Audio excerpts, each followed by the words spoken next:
Good morning, ladies and gentlemen, and welcome to the Irish Dota League Season 4. This is a Division 2 matchup in Week 2 between Stinky Steve and the BO Boys versus the Creep Enjoyers. My name is PK, and I'll be taking you through this one, accompanied by the fantastic Asgrav Hey everyone, what's up? uh, and the equally as fantastic Auntie, who's on production today. And yeah, getting straight into this one.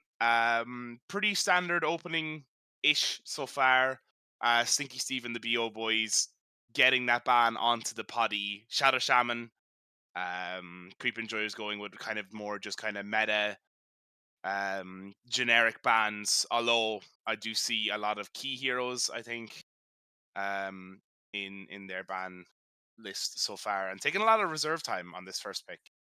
Yeah, for sure. I think straight away we can talk about. So we played with Mark earlier in the week, and he was very bullish on this new tech Abaddon he had, of which Yes. he's played like 50 games in the last like week and a half or something. So obviously, Creep and Jories were now aware of this because he immediately first picked it. So we'll see if he gets banned in the second game. But apparently, anyway, Mark thinks this is really good, and we did play some games with it, and he did play very well. So we'll see if this Abaddon pick will help out Stinky Steve and the BO boys. Yeah, I mean it is a good hero. It's a really good meta hero at the minute. Mhm. I'm surprised we're not seeing more of it at our skill bracket. To be honest, I feel like it doesn't show up that You're much you're in not both. seeing it? I'm seeing it every game for sure. I'm not in the same games as you. I just feel like it's not as much Yeah, as I maybe thought I not, maybe would. not. I just know if Um, you own the trends tab on Dota 2, it's like the highest win rate hero at like four of the ranks. So there oh you wow, yeah. I'm not. I go. mean, I'm not surprised here. Zeus here though also super popular right now. I think not only from POS 4 players that just want to play a more fun hero if the meta is feeling a bit stale, but also just a strong hero in its own right and being picked a lot at all skill levels. I think. We'll see if it goes 4 or 5. I don't know. I'm not sure who these players play. I feel like Potty generally likes to play more playmaking support, so maybe it'll go 5. But I know generally it's play 4, so I would presume that's what's going to happen here. Yeah, and quick shout out to Poddy. Only started playing Dota again recently, just before Landok, and went from like Archon and is now Divine, I believe. Oh wow, So yeah, yeah, in just a few work months. put in there. Yeah. Yeah. And I believe, just speaking about the Poddy hero, I think the Warlock might be another Poddy hero, like you said, a bit more playmakey, can drop the You think I golems. was just about to say now the Warlock is probably 5, and then we put the Zeus 4, but I don't know. We I can mean, that see. does make sense too, to be Yeah. fair.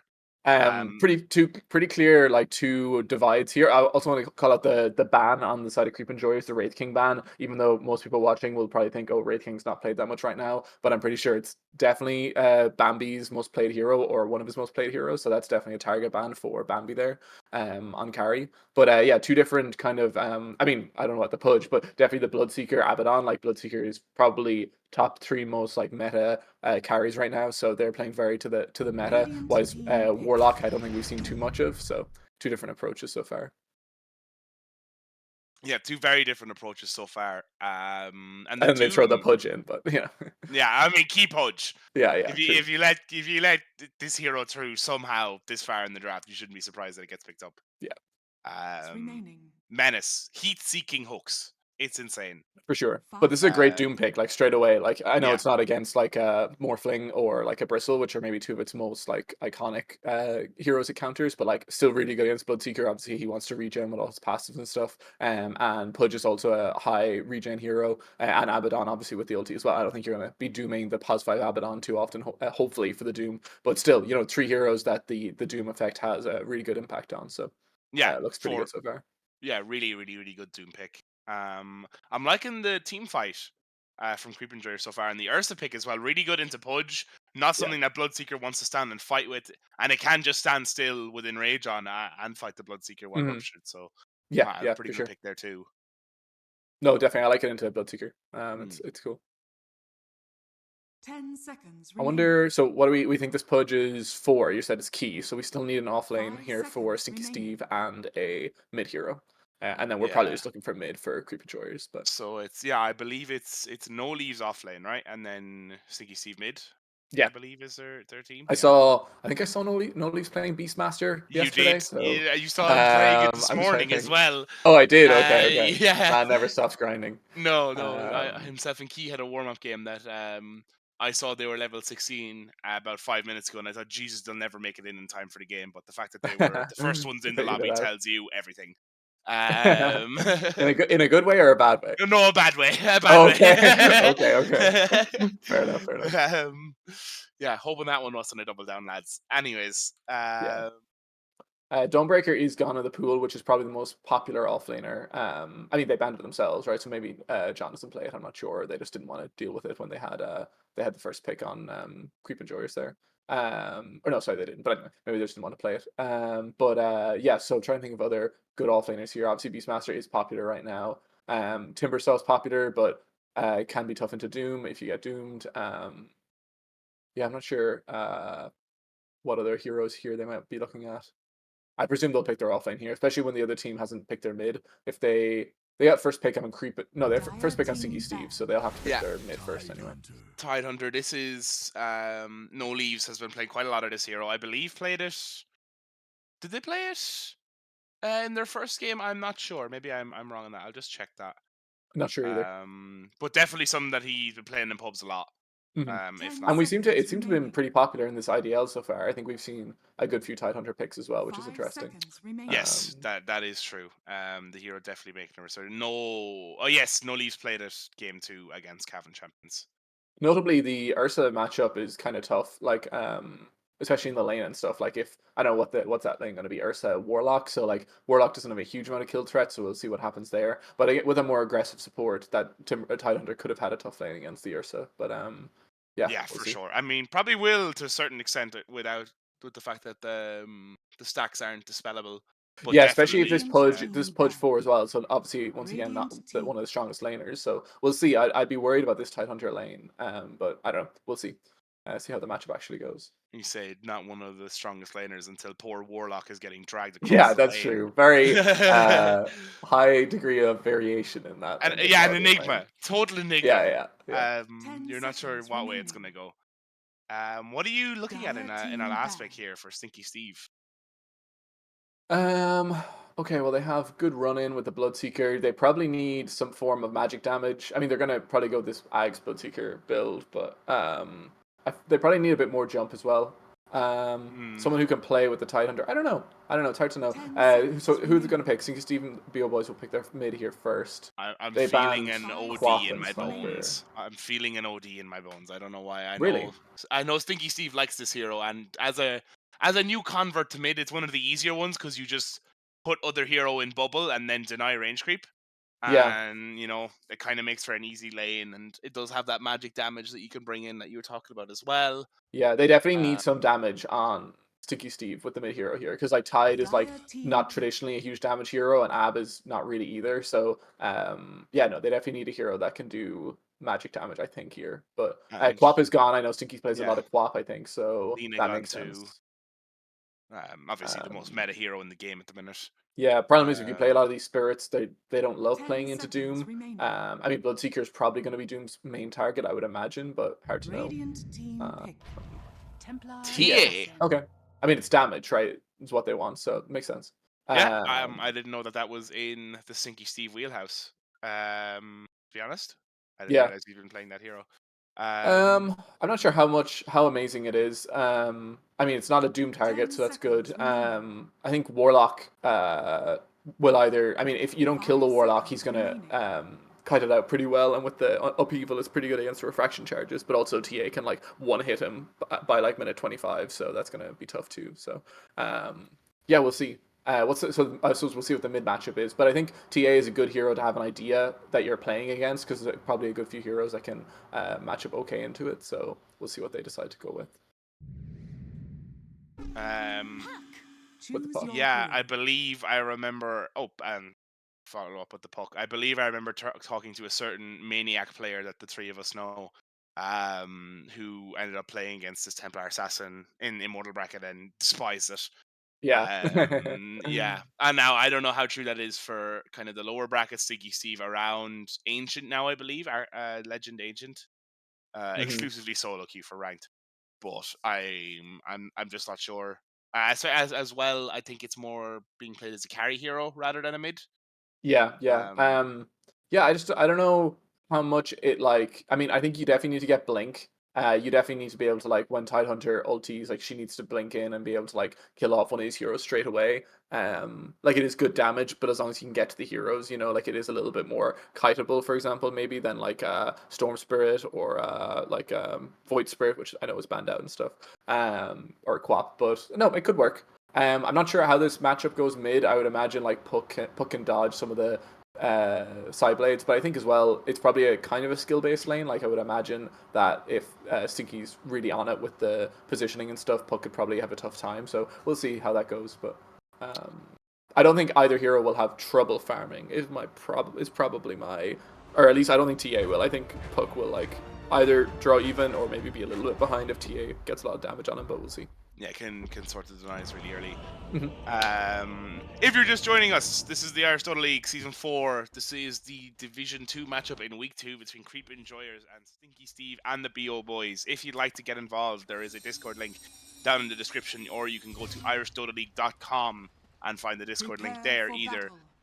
There are tons of events that goes on. We have a Face It in-house ladder, lands around twice a year, the Irish Dota League, which runs about twice a year. And yeah, we'd love to have you aboard. So check out irishdotaleague.com and check out the link to the Discord down below as well. For sure. Gotta get one thing that is reading. cool is I was just thinking is that I like this the Puck pick into I mean I suppose it's a two-edged sword, right? Because the Bloodseeker silence can be good against Puck, but the coil against Bloodseeker is pretty good just because like he's trying to run around a lot in these team fights, and it can be a good way to like kite him out and stuff and confine him to a certain area. So maybe that'll be a cool matchup, but we'll see. Key looking for the hook here. Blood, yeah, maybe a first blood play here. Ooh, I love this ward. I love this ward. It gets the Puck. Is the Puck going to be able to get the rift off? Is going to get caught out just on the edge of the blood right. Is going to go down to Bambi. There is going to be a turn now onto Bambi. The stack's building up from the Ursa. The Ursa may go down here as well. Looks like that run intel getting low. The link is huge. It could be a team wipe here for the side of Stinky Steve and the BO Boys. Down goes the TA as well. Morg's getting low. The spike comes in, manages to finish off Keep. No Leaves is the only one left standing.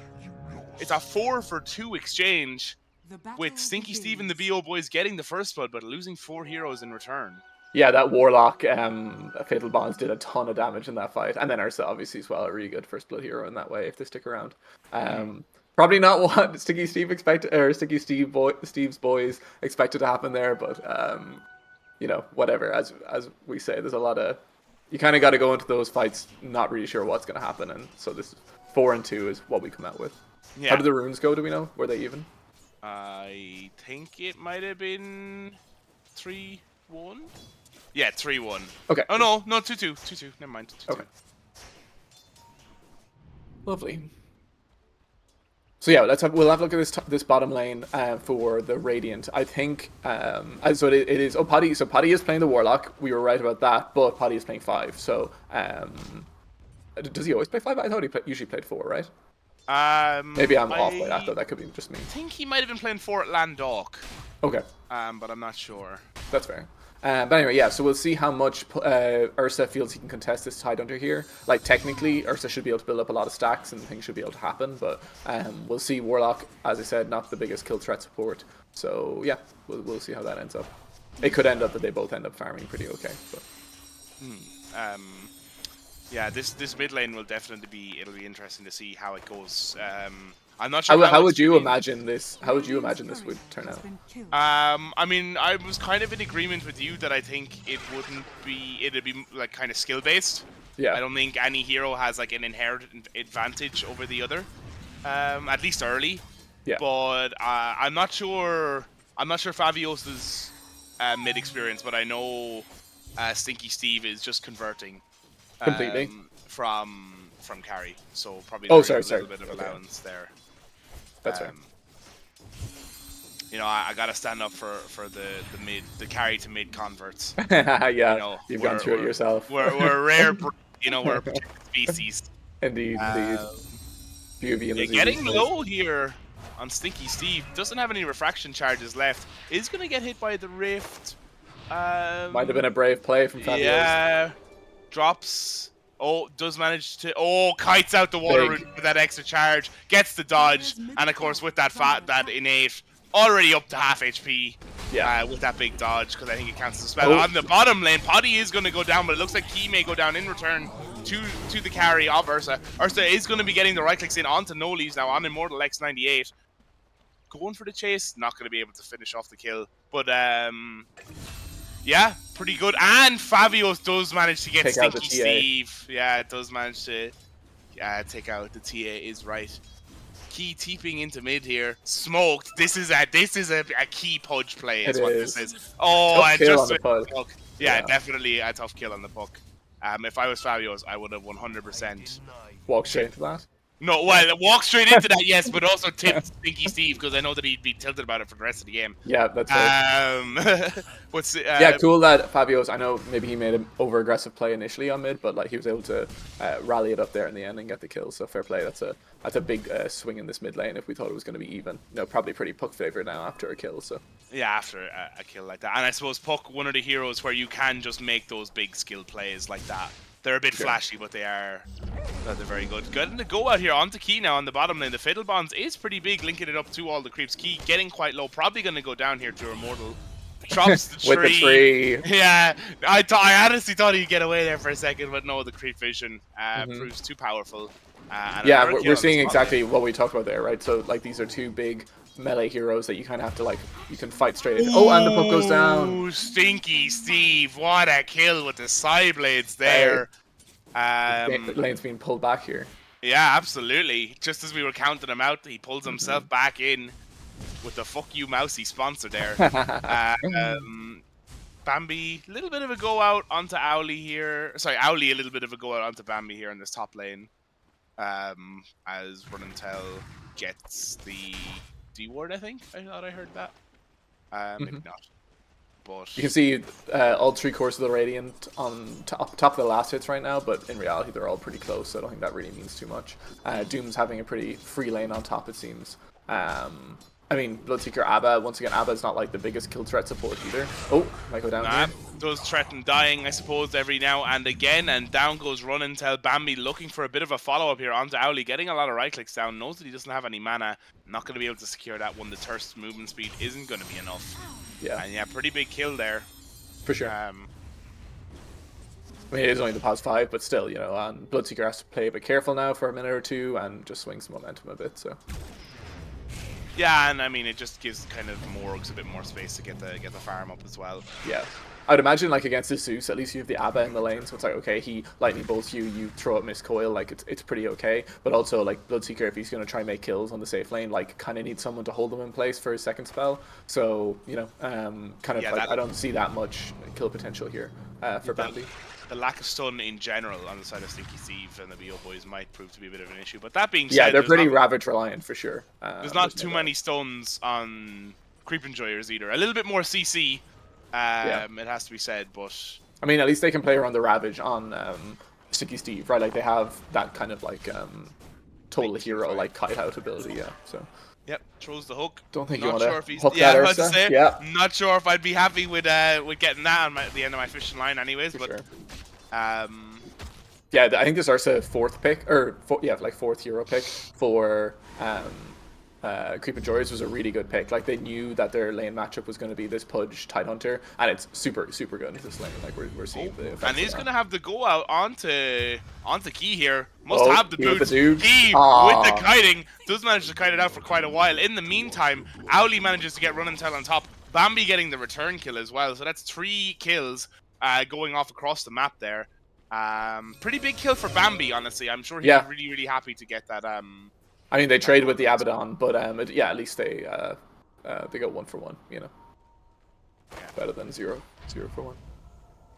That's so this mid matchup seems pretty even now. Since they both killed each other. Oh my god, the damage off that is crazy. Insane. Yeah. So I suppose that's when this lane starts to get a bit TA favored. Is once he gets a couple of big side blade hits off, it's probably pretty tough for Puck to stick around. But with that facet, as you said, I always underestimate that facet because I haven't really played the hero that much since they changed it. But it probably is really good for lane regen and stuff, right? Oh, it's insane, especially against ranged heroes with an anyway slow projectile. Like it's free mana and HP. Makes sense. Really good. But just Stinky Steve now in that position where can just flash farm the wave, head off to the jungle.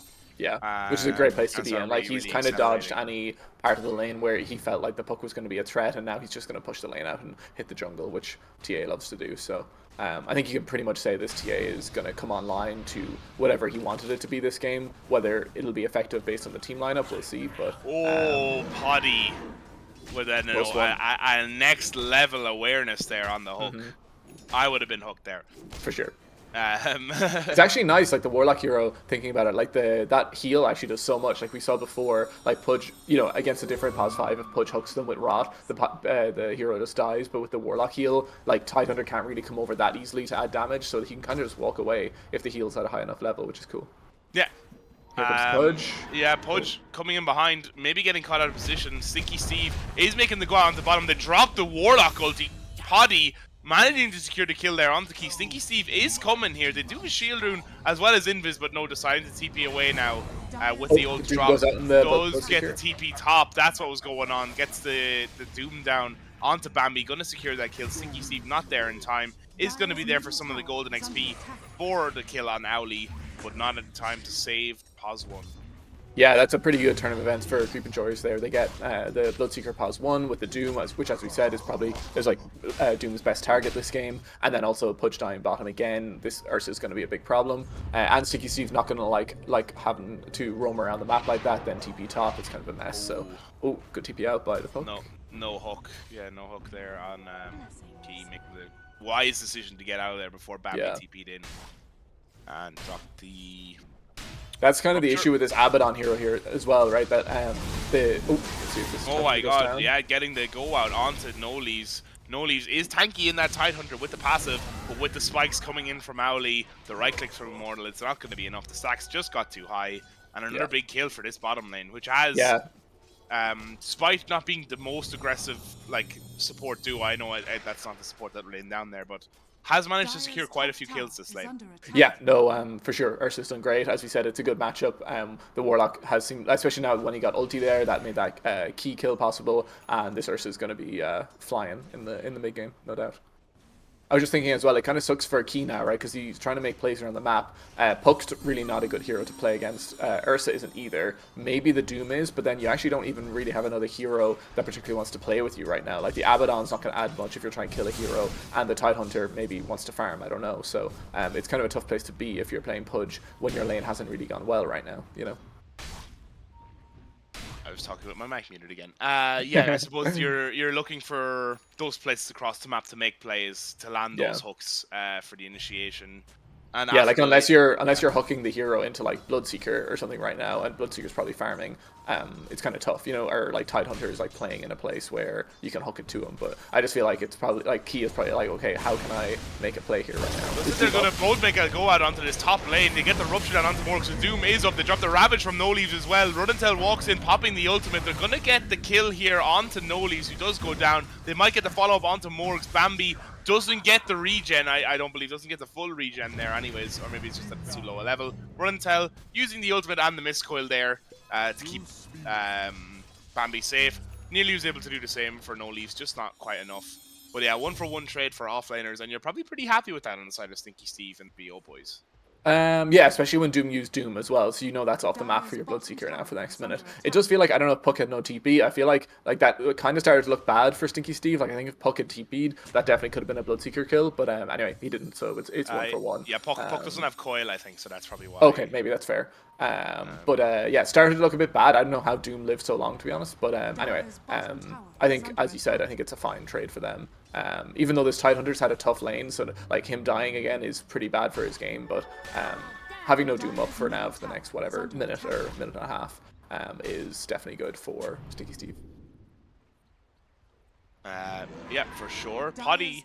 Quite the aggressive positioning. Yeah. Oh, drops the egg to get the TP council out the No Leaves. Ursa comes in as well. The hook out from Key is pretty massive. Fabio's managing to come in on the rift. Big drops the coil. Doesn't really have the follow-up, but the right clicks are going to be enough to do it. No Leaves turning around to try and get as much damage off as he can. Not going to be enough. Key does manage to get out. And now that was an aggressive play, but wow, Yeah. well, what a play Great made coil there. there. And we Yeah. see Run and Tell on the Abaddon does go down there in Oh, the jump. Bambi drops the rupture. The TP coming out immediately. Are they going to have the damage? No, they are not. Zeus does manage to get away there, and the ultimate and the rotation from Stinky Steve wasted there. Yeah, and we're seeing again this Bloodseeker TA combo when TA has no stuns is kind of tough, you know. Once again, like who do we have to cancel a TP out from Rupture? Basically, only Tidehunter Ravage or a Hook, right? So that's kind of tough. Yeah. Difficult to work around, but anyway, maybe key not punch something I they thought trust. about in the draft. No, Yeah. maybe not. But yeah, we're seeing, even though Ursa had a really good lane, we're seeing that the Bloodseeker on Bambi is keeping up really well, like 400 gold behind, and I think Ursa probably has 3 more kills than he does. So that's pretty huge. I think you know, it could have gone differently. So I don't think by any means it feels like Creep and Joyers are going to steamroll this mid game. Like the cores on Stinky Steve are still doing great. So. Mass rotations going on to this bottom lane now. It looks like just the carries are. Oh no, the carry is here for the side of Creep Enjoyers, but both teams posturing up. 4 heroes now sitting in his bottom lane. Key does get the Dismember out onto Immortal. They are going to try and go out on Potty in the background. The Doom gets dropped onto Stinky Steve. Key gets dropped by Immortal Legs in the background. Run and Tell running around. The coil comes in onto 2. Gets the snap onto Stinky Steve. Stinky Steve goes down. Drops the ultimate on Run and Tell. Immortal gonna run next to him as he kind of waits for that to time out. Does manage to jump back in. It's a triple kill for Immortal. 3 for 0 in favor of the side of Creep Enjoyers and a tier 1 tower bot to boot. For sure. I mean, Ursa just went crazy that fight. Pudge had to pop the Dismember early, which is like, once, as we said, besides Ravage, kind of their only stuns. That doesn't go well. I mean, the Doom on the TA is like kind of interesting because she doesn't really care about Doom that much, but in this fight it was good just because she couldn't use Invis or whatever, maybe. This Ursa's feeling huge right now, which he is, obviously, and there isn't that much of an answer to him. Once again, maybe we're feeling where this TA being a hero with some crowd control or some burst damage could have been, some burst magic damage maybe would have been better for this team, because they're all just kind of trying to hit heroes and they're not dying. But yeah, definitely a great fight for Creep Enjoyers there. Yeah, and just to note as well, the Wisdom Rune being picked up by Immortal there, so both Wisdom Runes going the way of Creep Enjoyers. Fun little stat for you, something I've been looking at in the Dota Discord. In games where a team gets both Wisdom Runes at either minute 14 or minute 7, they have a 64% chance of winning.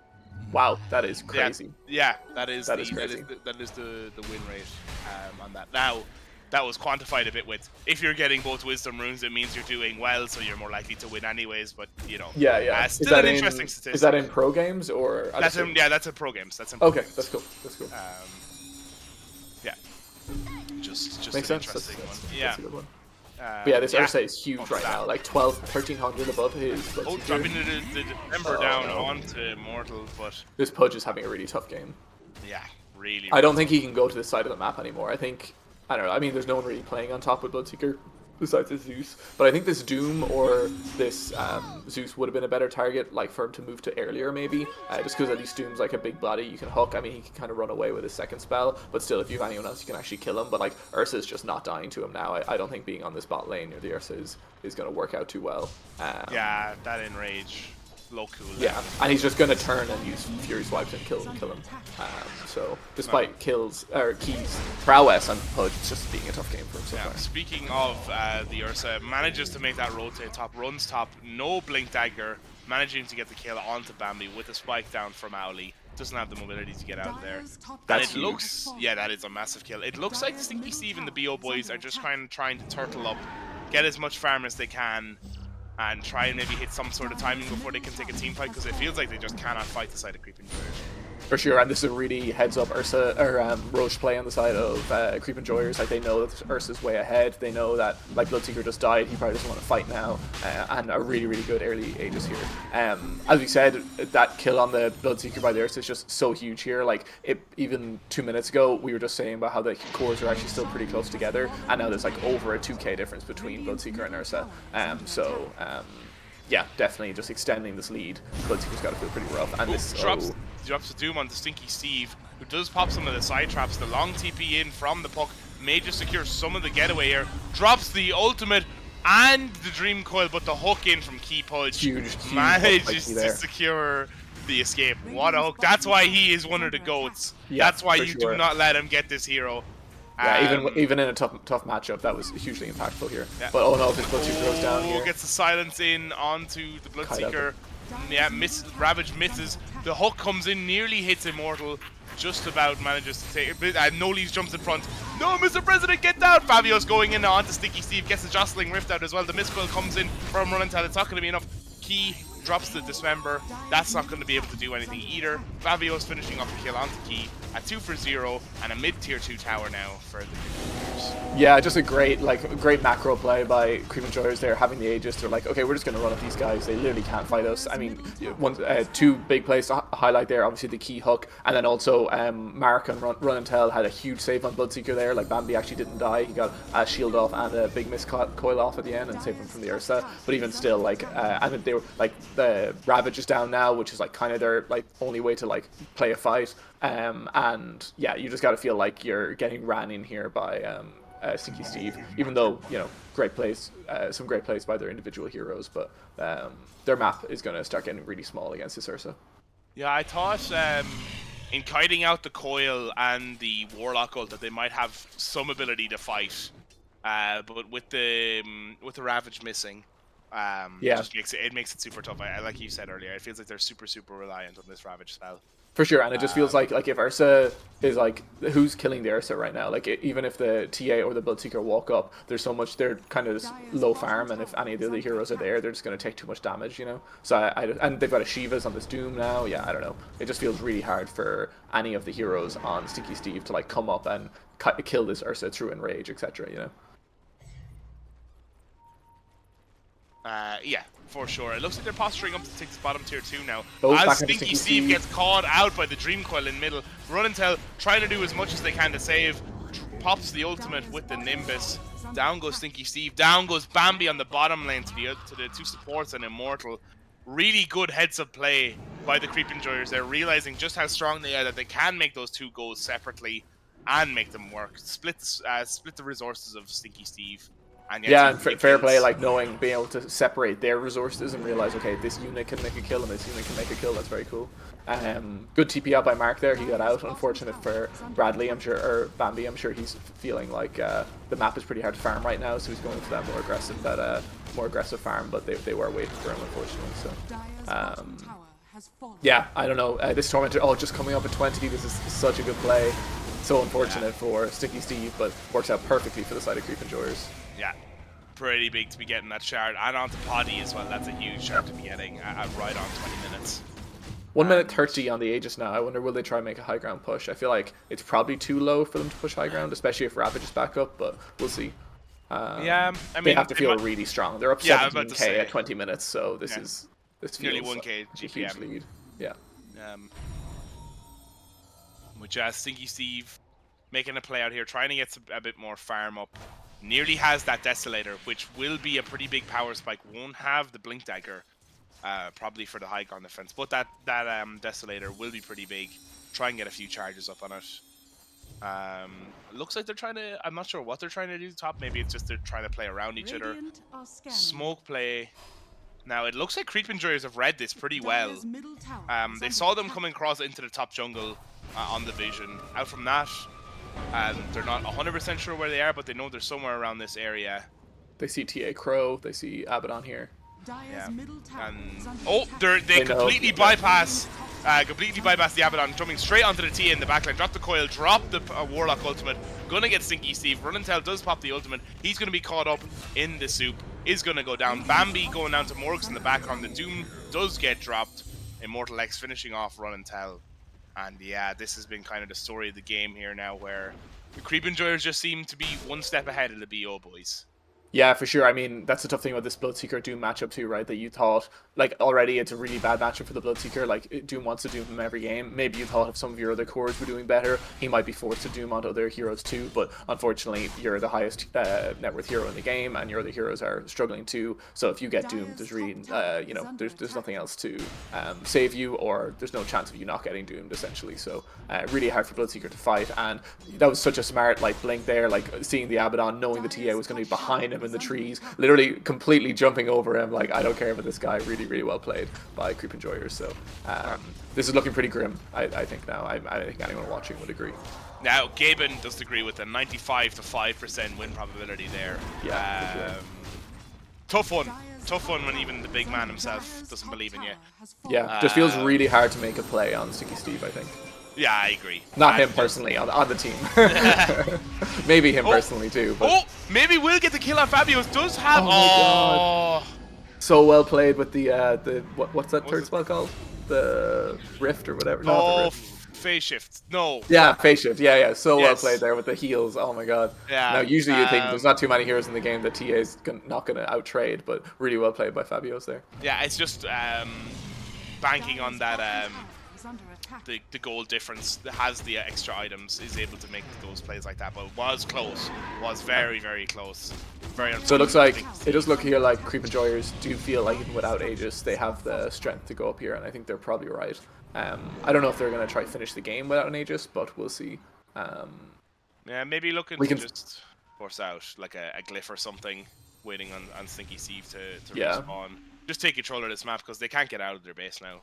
For sure. Something really sad to look at, unfortunately, after the really tough lane that Nolive's had. He's actually below the net worth of the two supports on Creep Enjoyers right now, which is a really tough position to be in as a Tidehunter. Because usually it's one of those off-lane heroes that you kind of want a pretty decent net worth on, like you want to go farm stacks after the lane, and a lot of carry matchups you actually do lane pretty well into, but just a really tough matchup against Ursa, and the Pudge not really able to have much impact. So a really tough game for him, unfortunately, for Nolive's.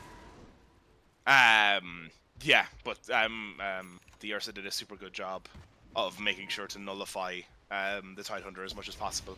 Yeah, if looking at the 3 cores on... let's see. It looks like there's a go out onto Bambi here on the top lane. This could be a good play. Dropping the ultimate, the Dismember. The ultimate gets dropped by Potty in return the Warlock Golems. They do get the kill onto Potty. The Doom gets dropped onto the Bloodseeker. The Ravage comes in, does manage to hit Morgs. It looks like he's going to go down on Bambi. They are going to make the back off there. They don't think that they have enough to fight. But a 2-for-1. I mean, it's something for Stinky Steve. It sucks your Bloodseeker goes down there, and it just shows the relative strength of Stinky Steve when your other 2 cores can't actually follow up on a solo Doom when you see Ursa and Puck on mid. So they knew he was solo, and they can't really follow up on him. Just unfortunate, obviously, that Tidehunter's having a tough game. But still, good 2 kills in the supports is big. I don't know, maybe an aggressive play by Paddy there, or by the side of the Radiant to make the play there when they saw 4 heroes and their 2 other cores were in different areas. But you know, works out well for Stinky Steve. They probably feel like they got a little bit of momentum there. Maybe a slight chance. Yeah, and I suppose that is their way back into this game, is to make these pick-off plays. To go out onto Run Talon bottom immediately gets that the Abaddon ulti popped. Borrowed time. The hook comes out from... Good try. He was waiting for it. Have to go for it. I don't know if they have the damage to kill the Ursa. Oh no! Disaster. Was that a bash? Did he? Yeah, he must have. Yeah, first hit bashed. Stinky Steve, who I can't imagine is very happy about that. Drops the coil onto Bambi. Runnintel trying to get the saves, and the buyback does come in from Key. It's not going to be enough though from Runnintel. Bambi goes down, Runnintel goes down. Bambi does a buyback. Going to be looking to keep it here, I imagine. Yeah. As they take the first set of racks here on the side of Creep Enjoyers. Yeah, this is definitely go down. I imagine they're going to go for a second set, excuse me. Especially Rupture went down there as well, and that's probably their biggest kill threat spell on the side of the Dire. So, oh, that was a huge play by the Ursa. Great jump, immediate bash, and the Battle Fury damage was just huge. Big hook by Key though. Yeah, does manage they to have drop, any damage here. Grab Immortal here. They are going to get the Dismember down, but the Enrage does get dropped after the Nimbus Stun stops the Dismember. They aren't going to be able to secure anything with that, unfortunately. Key does go down, and that is dieback from Key. Fabios big doing, hook though. Yeah, massive hook. Fabios doing the standard taking the piss thing as Puck. I stand right in front of you, but know that I'm going to be able to blink away in a second. Drop the ultimate now onto Morg. Drop the Ravage as well. The Doom gets dropped now onto Stinky Steve in the background. They aren't going to be able to get the kill. No Leaves does go down, but the ultimate does get dropped. It's a 3-person coil with the Fatal Bonds. Immortal jumps into the fountain, does go down. And it looks okay, I mean, they have to back out at least on Creep Enjoyers probably now, but... Oh, but they Maybe call not. GG on the But they do. side of Stinky Steve and the BO boys. Yeah, tough game one for them. Real tough Tough. game I one. just I found like even that last fight was probably the best fight they had all game, where they got the rupture off and a big rupture on Noli's, like a great rupture, or sorry, great ravage and a great rupture, but they just didn't have the net worth on the heroes to follow up on it, unfortunately. And I think this Ursa matchup on the bot lane was just too tough to recover from. And then also this draft pick on the TA. I just don't think it did enough. Like the Bloodseeker and the TA were kind of playing similar jobs. They needed someone who could actually like make plays, maybe on the supports, kill them off early, and then they could try kill the other heroes together. So between those two things, I think the game just got pretty out of hand for the side of Creep Enjoyers.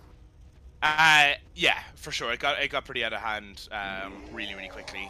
But definitely, Stinky Steve and the BO boys, you can't count them out. They did show a lot of signs of life in that For one, sure, for sure. and they Still very great, some nearly. great individual plays, but they fell behind too much early that they weren't really able to capitalize on. Like he still had some great hooks, even though his hero was pretty tough to play this game. And Mark had some great saves, and even like, as I said, that ravage at the end by Noli's was great, but just they just didn't have the net worth anymore to try kill off the heroes on the side of the Radiant.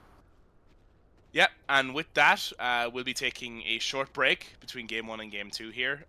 So don't go anywhere, and we'll be back in a few minutes for game two between Creep Enjoyers and Stinky Steve and the BO boys. Don't go away.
Ladies and gentlemen, welcome back to the Irish Dota League Season 4. This is a Division 2 Game 2 game between Stinky Steve and the BO Boys and the Creep Enjoyers.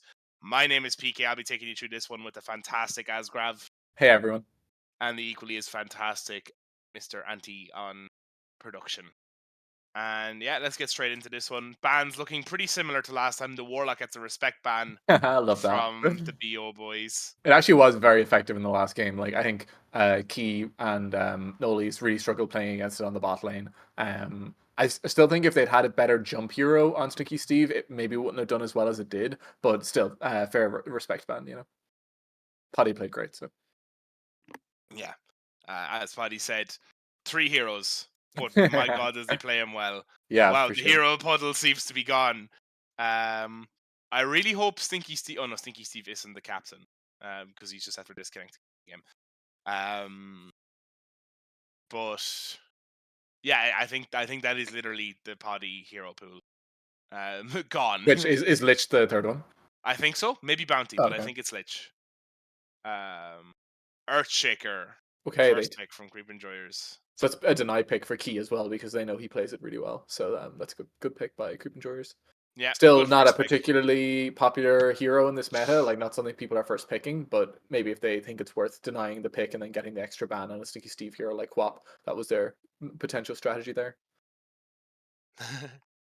And then Drafted. running it back on the Abaddon by Stinky Steve and that, or for Mark, but by the Stinky Steve team. Makes sense. I don't think Abaddon was the reason they lost that game. I think if they're going to pick, their they need another. If they're going to pick a hero like that wants to make kills on 4, they need another hero who can play with it because the Abaddon can't really play with it. But I think it was still great and saved the carry a lot of times. It just didn't really come together with the team fight. So good hero, but just I think the rest they need another playmaker with the pos 4 if their plan is that pos 4 has to make plays around the map.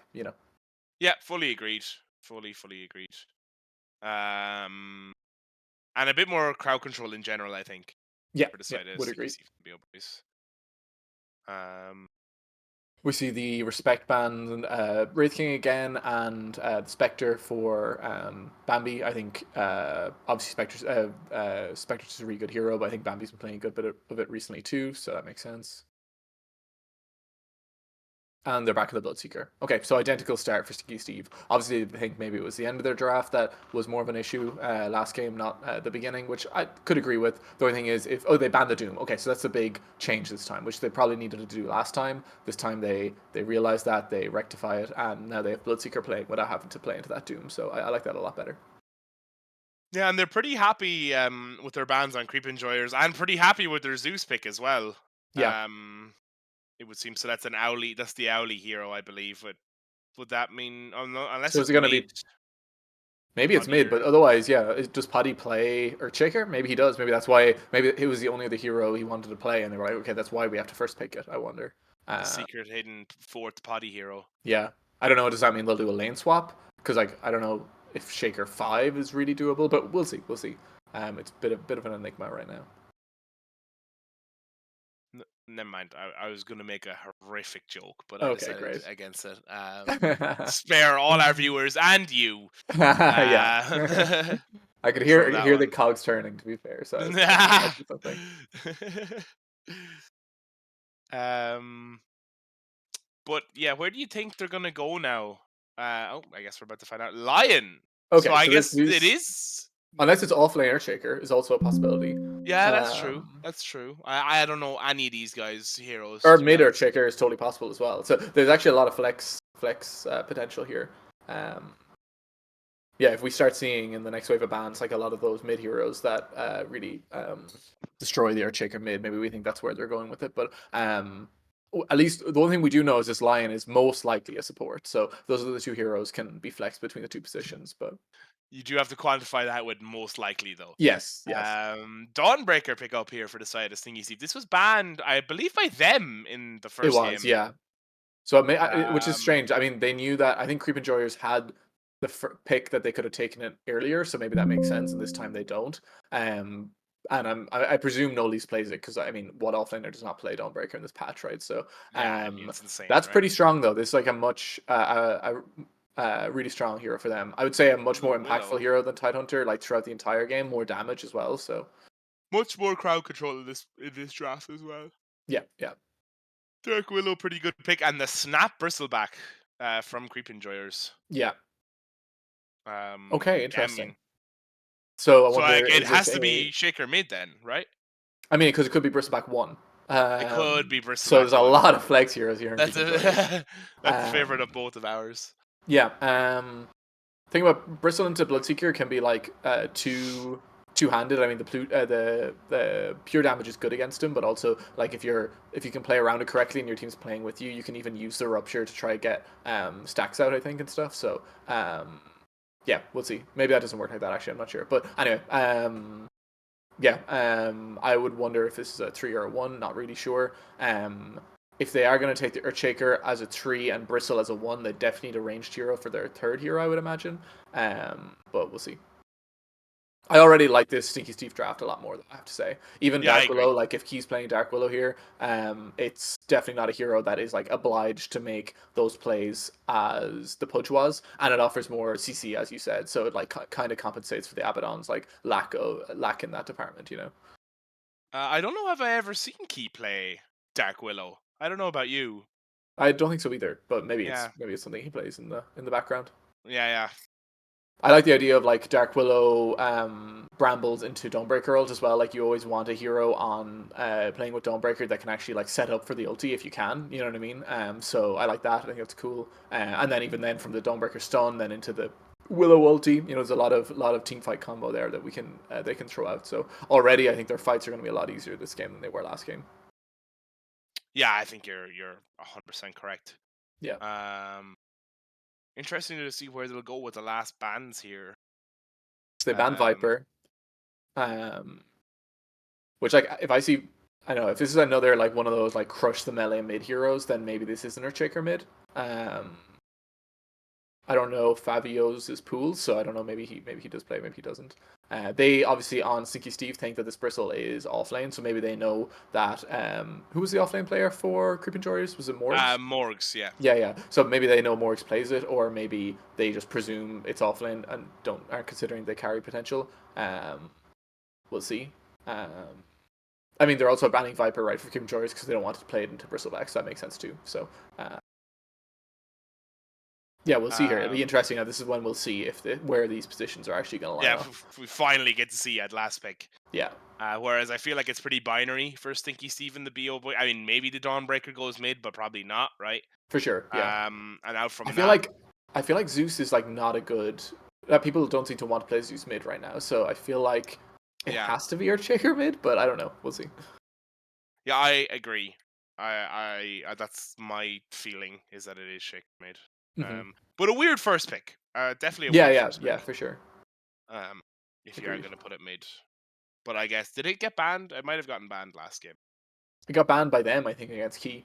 Oh, So fair. maybe these teams just value it highly. I don't know. But also noticeable to see that Ursa got banned by Sticky Steve this time, so they're not going to let that play into on their safe lane. No, Or another good they're not going to Ursa give that game, to right? Immortal again. So yeah, Yeah. I mean I don't think it's as good against Dawnbreaker. Like I think it's good, but I think Dawnbreaker Willow put it this way would do better than Yeah, the previous lane, but still. 100%. Monkey King. Okay, Okay, never mind. We don't know where anyone no, is we going. actually don't. Yeah, No. but if this Zeus is support, then we do have 3 melee cores, which can be an issue. And now Monkey King does have a lot of mobility, so he makes up for that a little bit. But we'll see. I do like the team fight on the Monkey, like it is, especially when we were just talking about the really good team fight with the Dawnbreaker Willow combo and the Bloodseeker second. The ring can be pretty good, like counter to that. Like, okay, Dawnbreaker's gonna come into the ring, which like obviously she doesn't really want to do. And same with like Bloodseeker playing into the ring or whatever. But I would worry if this is 3 melee heroes that they're just going to have difficulty catching people, because Bristle is not going to offer much catch outside of Goo. Earthshaker's going to get Blink, but once again, like it's a kind of a one-time thing, and Monkey can run after people, but it's not the ranged melee or ranged like magic damage dealer they might be used to. It is pretty funny to notice that they have literally at least 2 heroes that could play in each of their core positions. Yeah, for sure. Um, Timber. Timbersaw. So that must be Timber mid, right? Which, if this is an Yes. Earthshaker mid, is a tough matchup for the Earthshaker for sure. Yeah. Okay, so Potty Lion. Potty. All Okay, right. right, So let's that's get the one. reveal. Let's get the reveal. They don't know. They don't know. They're still arguing about it. No, Like, fuck can I you. have I this want to play hero? fucking Earthshaker. Yeah, fuck you. You go play Yeah. Monkey King. You said you wanted Monkey King. I imagine That's that's what true. everyone comms sounds like, not just ours, right? Oh yeah, yeah, yeah. Yeah. Every dysfunctional team. Offlane Bristle. Okay, yeah. Oh no, it's safe lane Earthshaker. Oh my god, that is a big flip. Okay, so obviously they must just have known that there's like 3 heroes on their team that could have played Earthshaker, and that's why they first picked it, and they could put it wherever they wanted. Yeah, Monkey made, I guess. I did not watch. I know there was like a 3 week period over Christmas where Earthshaker 1 was really popular, and I did not watch any of those games because I was away. So do you know what the build is / how this hero works on one? Yeah, I mean, you build the Ags and Blink Dagger, and you do a lot of damage with the Okay, there's no like special corpses. tech to it. I mean, you blink. I mean, the same as anything. You blink into the middle of a big creep wave, and you hit ultimate, and they die. Okay, fair enough. Because the cooldown, I don't know what they did, like how they've just been slowly buffing the Earthshaker Echo Slam cooldown, but like at 25, it is like 30 seconds. That's crazy. That's really good. Yeah, and that's without Octarine, to be sure. Okay. So yeah, you get levels, you get some cooldown reduction, and you get Ags, and it's just kind of insane.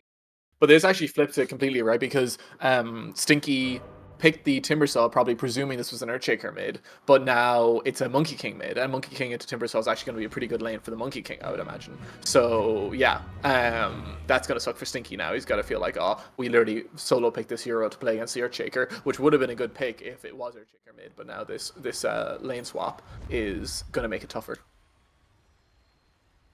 Yeah, for sure. And I gotta get my little ad read in. If you're just joining us, this is the Irish Dota League Season 4 Division 2 Game 2 between Creep Enjoyers and Stinky Steve and the BO Boys. If you would like to get involved, there's a link to the Discord down in the description. We'd love to have you there if you're looking for people to queue with, people to play in our Face It in-house, looking to join the Irish Dota League or any of our LAN events that run throughout the year. We'd love to have you. All the information for that is in the Discord. If you're looking to keep up with the league as well, IrishDotaLeague.com. One of the admins, Niall, has done a fantastic job building that out. And you should go and take a look at all the cool stats and results that are available there. And Absolutely. I believe that is my ad read done. Lovely. That's is this going to be is this a mirror of the last game? They're like, okay, well, we got unlucky last time, so let's do it again, and hopefully the luck is in our favor. Oh no, they're flip sides, right? They are oh flipped. god, okay. Who knows but they what's don't seem to know here. on the side of Stinky Steve and the BO Boys. They come in, the Blood Rite does get dropped key. It looks like it's going to go down, though, to the Monkey King. Poddy does manage to secure the kill. Looks like the rest of them are going to get out, so it is only going to be a 1-for-0 instead of a 4-for-2 this time. But yeah, role reversal. And I don't think the BO Boys were as awake to that one as Creep Enjoyers were when it was them coming in, playing into them. No, I agree. Who do you favor this game? I feel like the BO Boys team is a little bit more meta than the Creep Enjoyers. And for that, I think I'm going to go with them. I think their heroes are just better heroes. That's fair. But I'm not sure of the level of comfort for the Creep Enjoyers. Like, I'm not sure what that kind of works out to. Yeah. Actually, yeah. I think I'm going to go with Stinky Steve. Cool. I think I like the meta heroes as well. I do think this Monkey King switch up on mid is going to be pretty impactful. Now he did take Ping level 1 his first, so we have to wait until he gets a bit of Jingu up for the Timbersaw. But still, I think that's going to be a pretty good lane for them. And I think the Earthshaker with Ags, I suppose maybe like plus Monkey King, maybe those are mobile enough.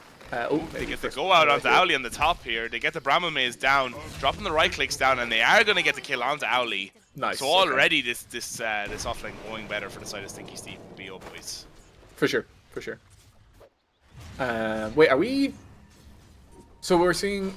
No, okay, so it is Bristleback on the safe lane. I don't know if they're swapping positions or they're just doing a lane swap. But Bristle is being played on the safe lane and Earthshaker is being played on the off lane. Maybe they, I mean, that's kind of fair. I feel like Earthshaker into Dawnbreaker Willow would probably struggle a lot, whereas the Bristle has more potential to sustain in the lane, I think. So maybe that's what they're thinking. I'm not sure. We'll see, obviously, if this Earthshaker ends up just playing off lane Earthshaker or if he goes some funky carry build. But interesting to see. It's entirely possible these two players both play whatever position, and they're just like, okay, yeah, we'll swap this game, and I'll play Bristle 1 and then Earthshaker 3. Yeah, very interesting to know. I'm not sure what the reasoning behind that is, but I think it is a lane swap because Owly has followed Morg's top. Oh, that's true. Yeah, you're right. So that gives us a bit more of a clue about it. That's a pretty rare smart enough we see. Yeah, rare enough we see those these days. I feel like it's been a good while since we've seen a good old-fashioned lane swap. Yeah, agreed. Okay, yeah, we're seeing already that this Monkey King matchup on mid is proving super tough for Stinky Steve, like 13 to 7 last hits right now. And that's only going to get worse as he gets more Jingu levels in on Monkey. So yeah, I definitely think this lane is going to be really hard for the Timbersaw. Yeah, I mean, has to stand in the middle of the creep wave and just take the hits from the Monkey King. Monkey King gets free damage to do whatever he wants. So they are running back this Bloodseeker Abaddon lane, which I think was fine last time. It just sucked. Obviously, once Doom got 6, he could kill Bloodseeker. But I don't think Earthshaker, like with the Abaddon. They make the go out onto run. Tally does drop the shield. Poddy getting the drain out. They drop the blood right. Looking for. Oh, I didn't know if silence prevented you from channeling that. Morg's getting low here on this top lane. So is Key though as well. Owly dropping the spike, getting caught in the Brahma Maze. Doesn't have the mana to follow up with anything else. In the background, Key going onto Morg's with the... Oh, he just got mana. That was close. With the spikes there, the stacks building up. Key yeah, it's tough to play into that. Caught between a rock and a hard place there. Didn't really have much that he could do. Nearly got the kill though. And very close go out on this top lane. And yeah, as you're saying, I mean, it's just going from bad to worse here for Stinky Steve. Yeah, really tough lane. Really tough lane. 7 last hits behind. 8 denies on his head as well. Just super tough. Dropping the Brahma Maze now here. It looks like they're going to try and make another go out onto Morg. I'm not sure they're going to have the damage, but they do turn around onto Owly, who walks into the Brahma Maze. Maybe trying to focus, a little bit too much on saving... Yeah, I think maybe he overestimated how much saving Bristle did there. Because in reality, like, I think unless he overplays his hand, I think Bristle should be able to live on this lane. Like, Dawnbreaker is obviously a super good laner and does a ton of damage, but I think as long as you're playing at least at above half HP, you should really be fine. I mean, Willow does a lot of damage too, but if you're if you're playing correctly, I don't think Bristle has a huge amount of threat to die unless he's like playing out of position, etc. So I think Zeus probably just needs to take a step back because he is a very easy kill if Dawnbreaker gets like his second on him and stuff. Oh. Making a go out here onto Noli's on the top lane. Drops a Bramble Maze. Owly coming in with the spike. Looks like they might be able to secure the get out.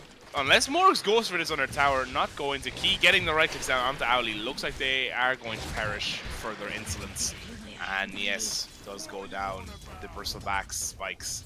Yeah, I think if they both just ran away there, it might have been okay. But I mean, Key making the aggro play maybe to distract the Bristle, which makes total sense and is a good way to save his core. Yeah, that Zeus lightning bolt or whatever it's called, the second spell, does so much damage early in the game. It's crazy. Drops the blood right down onto Poddy. The blood grenade gets dropped as well. Slow is there. Brahma Maze comes in, misses Immortal X. Damn. Fortunately, a fail rotation there for Key. Leaving No Leaves alone in this top lane, heading straight for the gate now is Key to head back to this lane.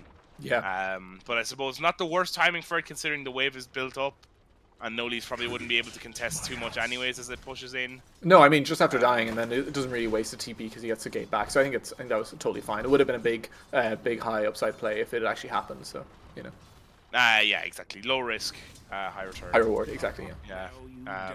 Now this mid matchup, let's go back to it. 15 last hit advantage and 15 denies on the Monkey King. Oh my god, this Timbersaw is going to have a horrific game. Yeah, that's tough. Because I mean, you're more of the Timbersaw player than I am. No Leaves looking for the TP out here. Is going to get the TP back to base. Owly getting low. One more right click with the stun is going to do it. Key doesn't have TP, I believe, is probably going to go down to Morgs here. Yeah, doesn't have TP. Has a big stick. Franklin D. Roosevelt speaks softly, carry your big stick, but not going to be enough. Mark's Had loving to get a run and tell reference in there somewhere. Oh, And yeah, big kill! huge kill for Big kill by Stinky Stinky. Steve. I guess with the chakra, the 2 chakrams, able to get just enough damage down, and then channel time for that ultimate with the Q spell. Oh, Bloodseeker goes down, Oh. Bambi goes down there as well. Yeah, you have to be, no matter what the lane matchup is playing against Timbersaw, like the minute he hits 6, any good Timbersaw is immediately going to throw every spell he has on you, and that's obviously what happened there. And maybe just Monkey not playing at a high enough HP, I'm not sure. But really good kill by Stinky. He needed that badly to get back into this game, and now he should get like a lane or 2 of creeps free as well. So that feels pretty good. Neither team looking to prioritize the bounty here. It looks like Morgs is actually going to make the rotate up and grab it. Not and he aware is. that this key here, or key is here as well. Yeah, great heads up TP in there from Key. Is going to cost them the Wisdom Rune on top lane though. Yeah, Morgs sneaking in like a ship in the night. So 65% win chance activated, huh? Well, no, they haven't gotten the second one yet. Oh, okay. They haven't gotten the second one yet. Although there was also a bonus if you get one and the other team doesn't get any. Okay. But I don't remember what it was.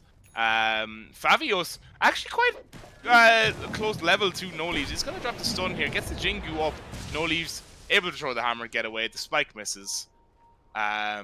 Good play from No Leaves there. Manages to waste a bit of time for the mid laner. Yeah, you kind of need, I think if Monkey's going to make plays like that, he kind of needs the Lion to be playing with him, just because he doesn't really have like that much catch himself, and Bristle isn't going to catch with him. They're maybe making a go out onto this top lane. No Leaves getting low.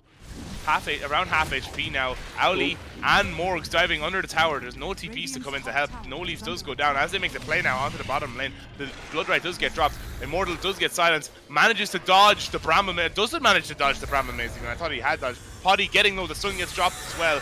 Key coming in. Gets the right clicks. Down goes Poddy. That's a 2 for, well, 1 effectively. In favor of Stinky Steve and the BO boys, showing a lot more signs of life this game. Absolutely, yeah. The draft is feeling better. I think that kill on Stinky Steve made a huge difference, and also now like they have a hero in Timbersaw that's actually able to make plays and doesn't just want to sit in the jungle like TA. So you can see there coming in with all the magic damage, just huge. You know, playing, being able to make rotations in the mid game, and also Bambi and Bloodseeker. Like this hero is pretty farmed right now. Top of the last hits, doing pretty well. And Owly coming in here now. Does drop the spike on the Stinky Steve. Fabio's getting the right clicks in as well. Key is going to look to make the rotate in here. Drops the ultimate from Fabios. The Chakram gets dropped in. The Dawnbreaker ult coming in as well. Getting the stun out onto Fabios as well. Comboed up with Key's stun. They managed to get the dodge there with the disguise. Is getting low on Fabios. Is he going to go down? Maybe not. Can't quite get the Chakram.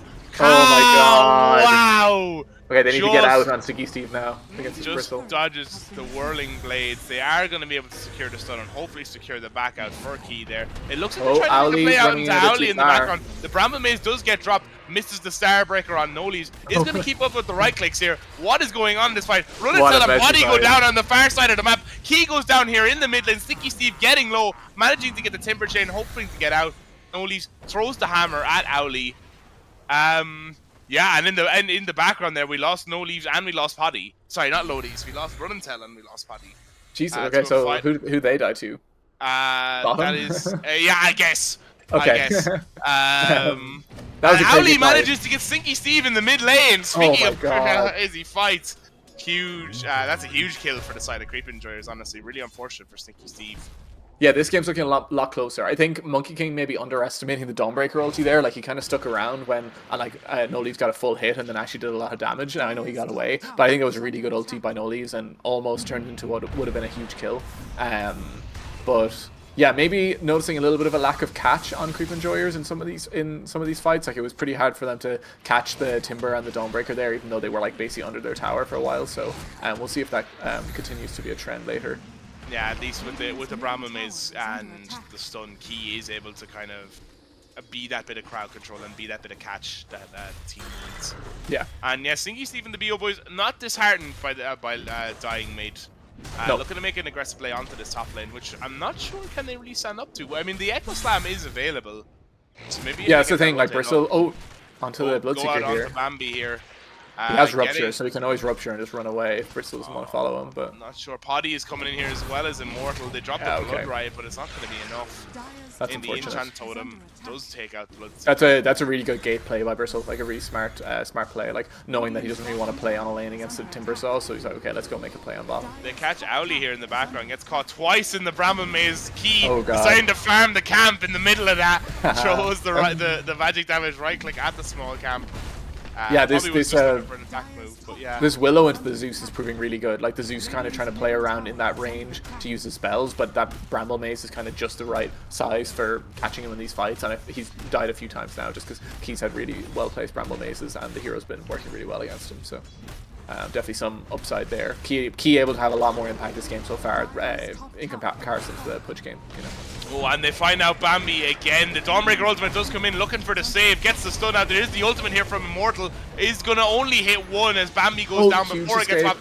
Fabio's is getting quite low though. The Rupture is there. Tries to drop the ultimate, doesn't get it off. Key getting low. The stun comes in onto Immortal X. A huge ultimate coming in from Key. The double Earth Spike though from Poddy. The Starbreaker comes in, gets the right clicks down onto No Leaves. The shield coming in onto No Leaves as well. Morg's getting low. Stinky Steve has arrived for the fight now. Drops the item just for a bit of wand efficiency. Drops the ult from Run and Tell. Pops the raindrop. Isn't able to get down the cliff there on No Leaves, and it looks like it's going to be a disengage.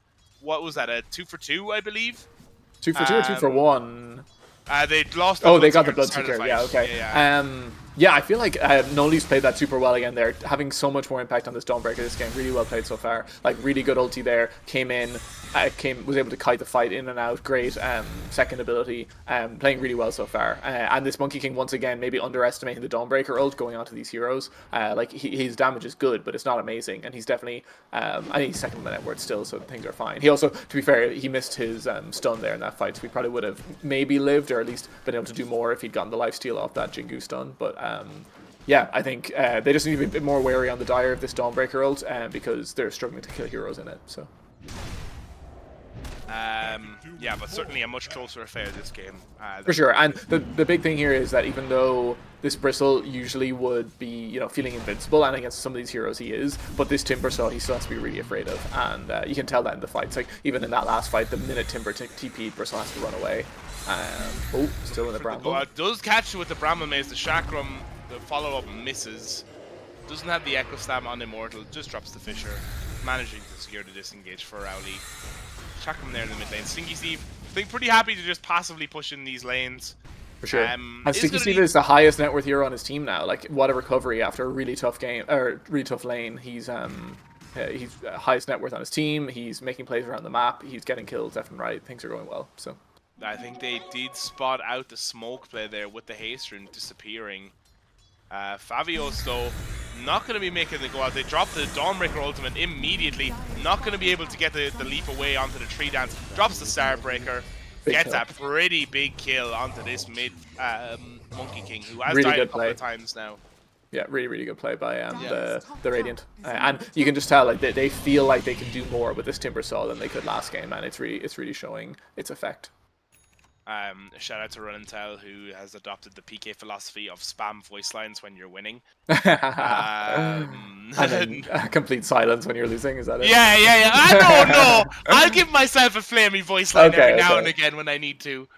Because it's funny. And not because I'm coping. But yeah, looking to group up around this bottom lane here. I'm not sure what the plan is, because I don't know, do they think there's someone down here, or maybe they're setting up for something. But yeah, I mean, sorry, go on. I was going to say, the net worths are generally pretty close, but this Earthshaker is actually kind of bottom of his cores right now, which is not the biggest deal. Like, I'm sure his farm really increases once he gets Ags, but just hard to know when the impact is going to come out from this hero. Like, if he's going Blink now first, he's probably going to try and make a play with that, but his farming is going to be delayed. So I'm not sure what the timings are here on the carrier Shaker, but it'd be interesting to see, because I think Monkey King now, like, he's just died there, he died in the last fight too, he's going to start losing a bit of momentum, and finding it harder to kill people here, especially against this Dawnbreaker, so. Yeah, has the Mage Slayer on the Monkey King as well. Yeah, interesting. Maybe, I suppose, I was about to say, is it good against the Bloodseeker, like, later in the game with the Ags and stuff? Ooh, they dropped the Bramble Mace. They are going to TP in No Leaves here as well. Key getting in with the stun onto Immortal X. The Echo Slam gets dropped, as does the Monkey King ult. The oh my god, the Blade Mail gets dropped by No Leaves. It's not going to be enough. Key and No Leaves going down there. But they do secure the back out for Bambi. Runnintel is there, drops the shield. Is kind of playing a little aggressively here. I would agree. Man's a chat. Showing, although Stinky Steve comes in, managing to get the kill onto Immortal X idea. They are going to drop the Chakram down onto Morgs and get the kill there as well. The ultimate coming out from Runnintel, and we stand corrected. Maybe it was all a bait the entire time. And that's 2 free kills to be getting with Bambi in the area to get the assist gold in his XP. Yeah, no, that was a huge bait by Mark. Fair play. That was huge. That was actually so huge for his team. Like, they did not need to lose Earthshaker or Bristle back there, and then they just overplayed their hands on this Abaddon, who, like, you would think maybe was out of position, but was actually just waiting for his Timbersaw to come in, and they lose their two of their cores. So I think that's a huge play by Stinky Steve.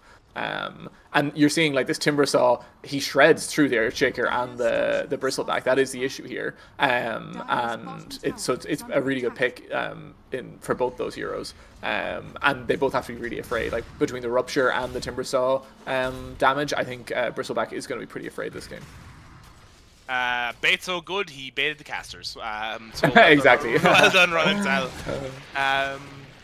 The team seem to be locked in a pretty, like, kind of stalematey position. I know there's a 2k lead here for the Creep Enjoyers, but it doesn't really feel like they're the ones that are coming out on top at the minute. No, I think it's just left over from the lanes, but it'll probably evaporate now if they take this tower and continue to exert map pressure type of thing, you know? Yeah, Stinky Steve, top of the network now.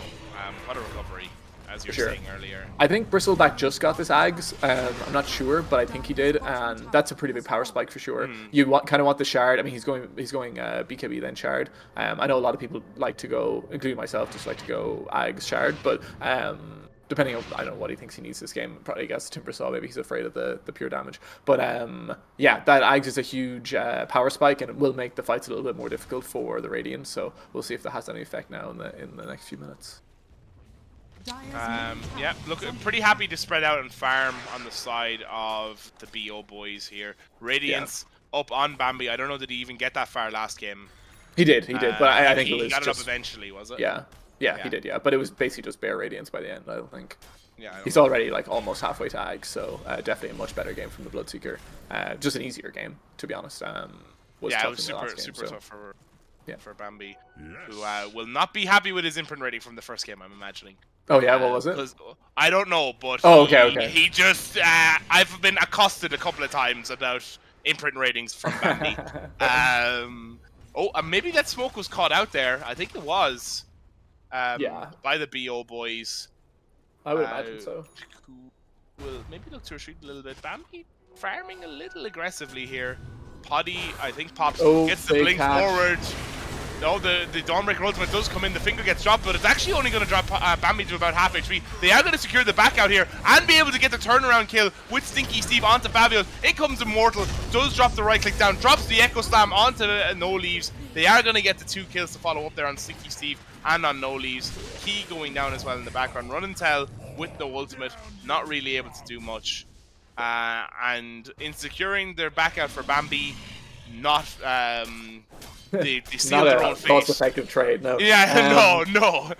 That, I mean, obviously just using the Fabio's really well played there. Like, once again, at the beginning, it kind of looked like maybe he overplayed his hand, and he used, even with his ulti up, that the Dawnbreakers took too much damage with the Timbersaw. But really, it was kind of like, okay, I'm going to die, and then the rest of my team is going to clear up. And that Earthshaker hit onto the Timbersaw was huge. Oh, he just got Ags, that's why. Okay, I was about to say, why did that do so much damage? But Jesus, he literally just, like, cleaved that Timbersaw completely through the map. So once that Timber died, a lot of the kill threat for the Radiant is gone, especially when Bambi was already pretty low on Bloodseeker, and then they just cleaned up after that. But so well played by Immortal there. I don't know if you saw, like, he grabbed the Timbersaw before he could Timber Chain, and then he got the Dawnbreaker mid Starbreaker with the ulti, so he didn't get that off, and just really well.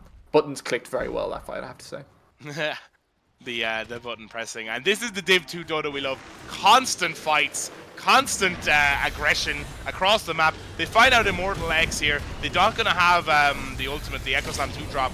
Dropping the Starbreaker, the Rupture gets dropped down as well. Looks like it's going to go for the TP out, not going to be able to secure it there. Won't have a TP when he spawns. No Leaves goes down in return there. Stinky Steve able to play around a little bit here, but doesn't really have the resistance to be standing in the middle of these fights on his own. Runnintel does drop the ultimate. The stun gets dropped on by Fabios on the Stinky Steve. Timber chaining away. managing to dodge the come in from the tree dance. Oh, The blink huge dagger from aggressive play by Stinky Stinky. Steve gets the whirling death, gets the chakram down, finishes off Morgs in return for key. Really, really happy with that trade. I'm sure you are. That was a And it's going to huge be play by Stinky there. Oh my god, like 2 and basically 2. running away and then decided to come back in to snipe the bristle. That was huge. Really, really well played by Stinky there. Yeah, the run and tell shield, I believe, enabling that. Yeah, for sure. That. And Mark also. The Monkey King Ultimate is still available, and they are going to drop it onto Bambi. It's not going to be able to have any follow-up. They don't have the catch, like you were saying before, to secure that. Yeah. But I was going to say another really good bait by Mark there. Like he pulled them, he split the team like between the Timbersaw and the Abaddon, and I think the supports went on the Abaddon, and then Monkey followed on the Timber. And I think if they'd had supports, maybe they would have called the Timber. I don't know, but yeah, really well played by Mark. And honestly, that whole fight, even though I don't think Earthshaker died, or if he did, he only just about died. But still a really good play by the side of the Radiant, and yeah, definitely the type of moves they need to make. Hopefully next time they can kill the Earthshaker a bit easier, but you know. If the Timber is there, the Earthshaker will die quickly. That's the only reason it took a bit of a while in the initial fight, because Timber wasn't there quite straight away. So, yeah, but a pretty big fight for the side of the BO boys. And yeah, this game is a deadlock. Pun intended. Really, really caught in the middle here. Not sure which way it's going to go. Bloodseeker now has reached the top of that network chart. yeah. Once he gets the Radiance, his hero does farm super quick. Does he have the Ags yet in Bloodseeker? Because that's when his power spike is really going to hit. It'll be close, I believe. I feel like he must have just crowed it. Yeah. I mean, I think it's coming across here now, across the mid lane. So once he has that, and then he gets a BKB as well, this hero is going to actually hit his timings, and he just wasn't able to hit his timings last game. So didn't get the space. Looking to take this mid tier 1. Not much that the Creep Enjoyers are going to do about it. Recognizing that they are strong on the BO boys, and they are starting to hit their timings. Sure. Yeah. This Stinky Steve Timbersaw is putting in work this game. Like, I don't think we can understate how much more scared that Bristle and Earthshaker have to be this game, because they're playing into this Timbersaw. I think almost any other mid laner, it wouldn't have the same level of threat. You know, this Bristle really hasn't been able to like just sit and like tank for his team and get his team to play behind him, because this Timbersaw can actually kill him. So I think Stinky's playing really well, but B, the pick is actually working out really well despite the lane. So yeah. Looks like they're going to go for a bit of a smoke play here on the side of the BO boys. And as a counter smoke has been dropped by the Creep Enjoyers, who are looking to make a play out onto the bottom lane. They think they know where No Leaves is. Make it to go out onto mid. They do get the stun on the Monkey King. They're not going to have the follow-up, though, who does get the tree dance away. No Leaves, I don't think, realizes just how much danger he's in. Maybe he does.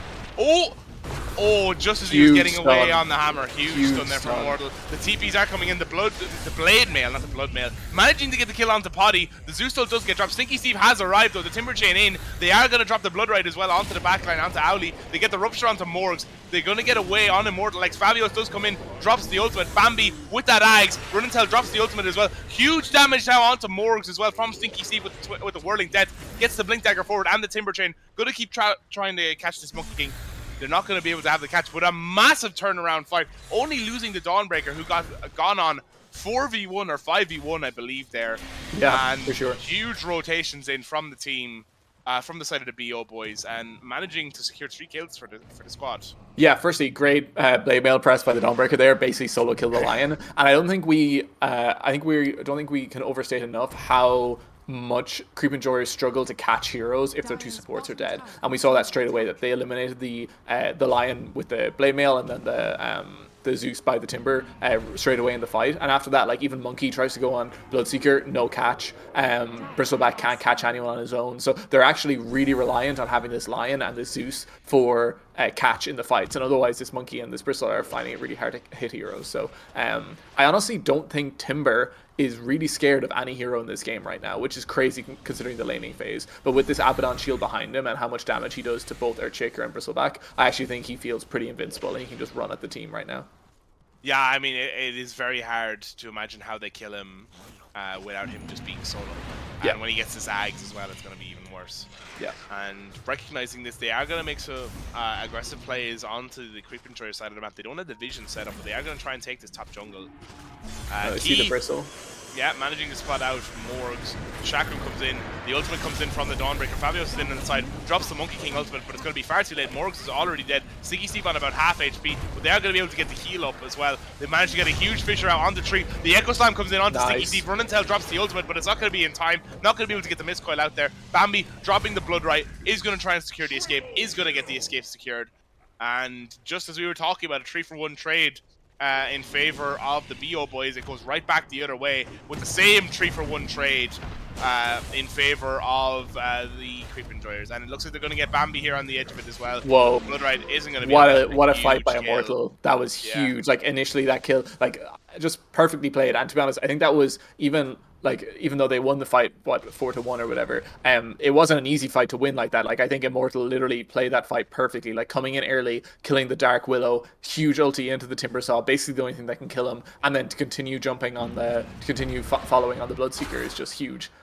Incredibly well played by him. I think he just kind of rescued his team from falling behind in momentum right there, for sure. Yeah, absolutely. Looking to make a play out onto this top lane. Have they found Stinky? Stinky has found them, it would seem. Super chaining in. Doesn't care how many of them that there could be up here. Going right in after them. Sees two of the biggest heroes on the enemy team. And just charging in head first. I really respect that aggression.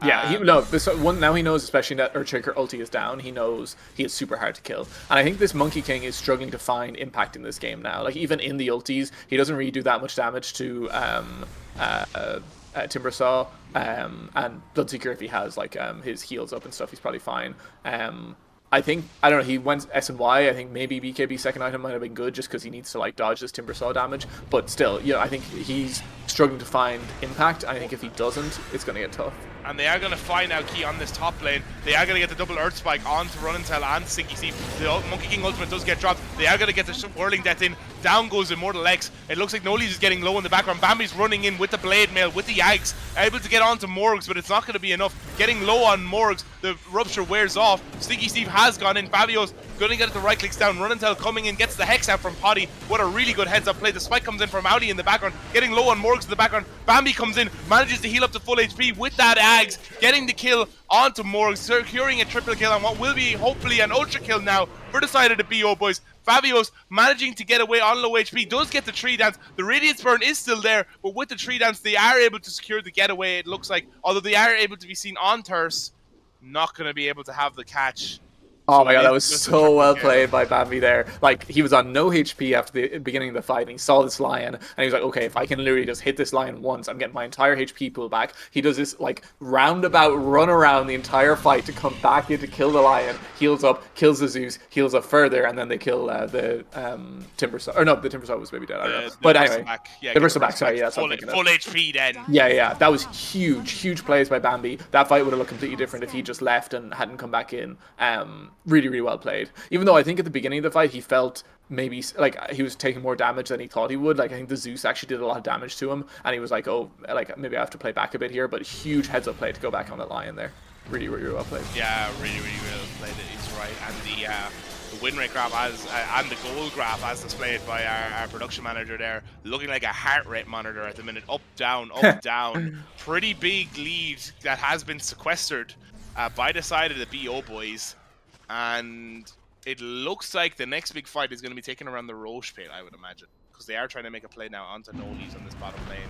Noli's, I think, is wise to it. Maybe not. Drops the Starbreaker, is farming up the camps. Going to be just out of vision, heading back up the jungle. They are rotating the heroes over. They are going to see them all now with the Dawnbreaker in 8. We're seeing a lot of Sanjin Yasha purchases this game. Dawnbreaker, really Monkey King, and Bloodseeker all have one, which is kind of funny. I mean, I suppose for the lifesteal lamp, right? Yeah. Really is Bloodseeker going BKB now? I presume he is, right? Yeah, okay, yeah. So, yes. Interesting. Yeah, and they are going to start the Roshan here on Creep Enjoyers. A bit of an aggressive play. I mean, they do have the vision secured, but they are going to smoke in here on the side of the BO boys. Yeah, they are going well to aware. pop. Key drops the Brahmanes.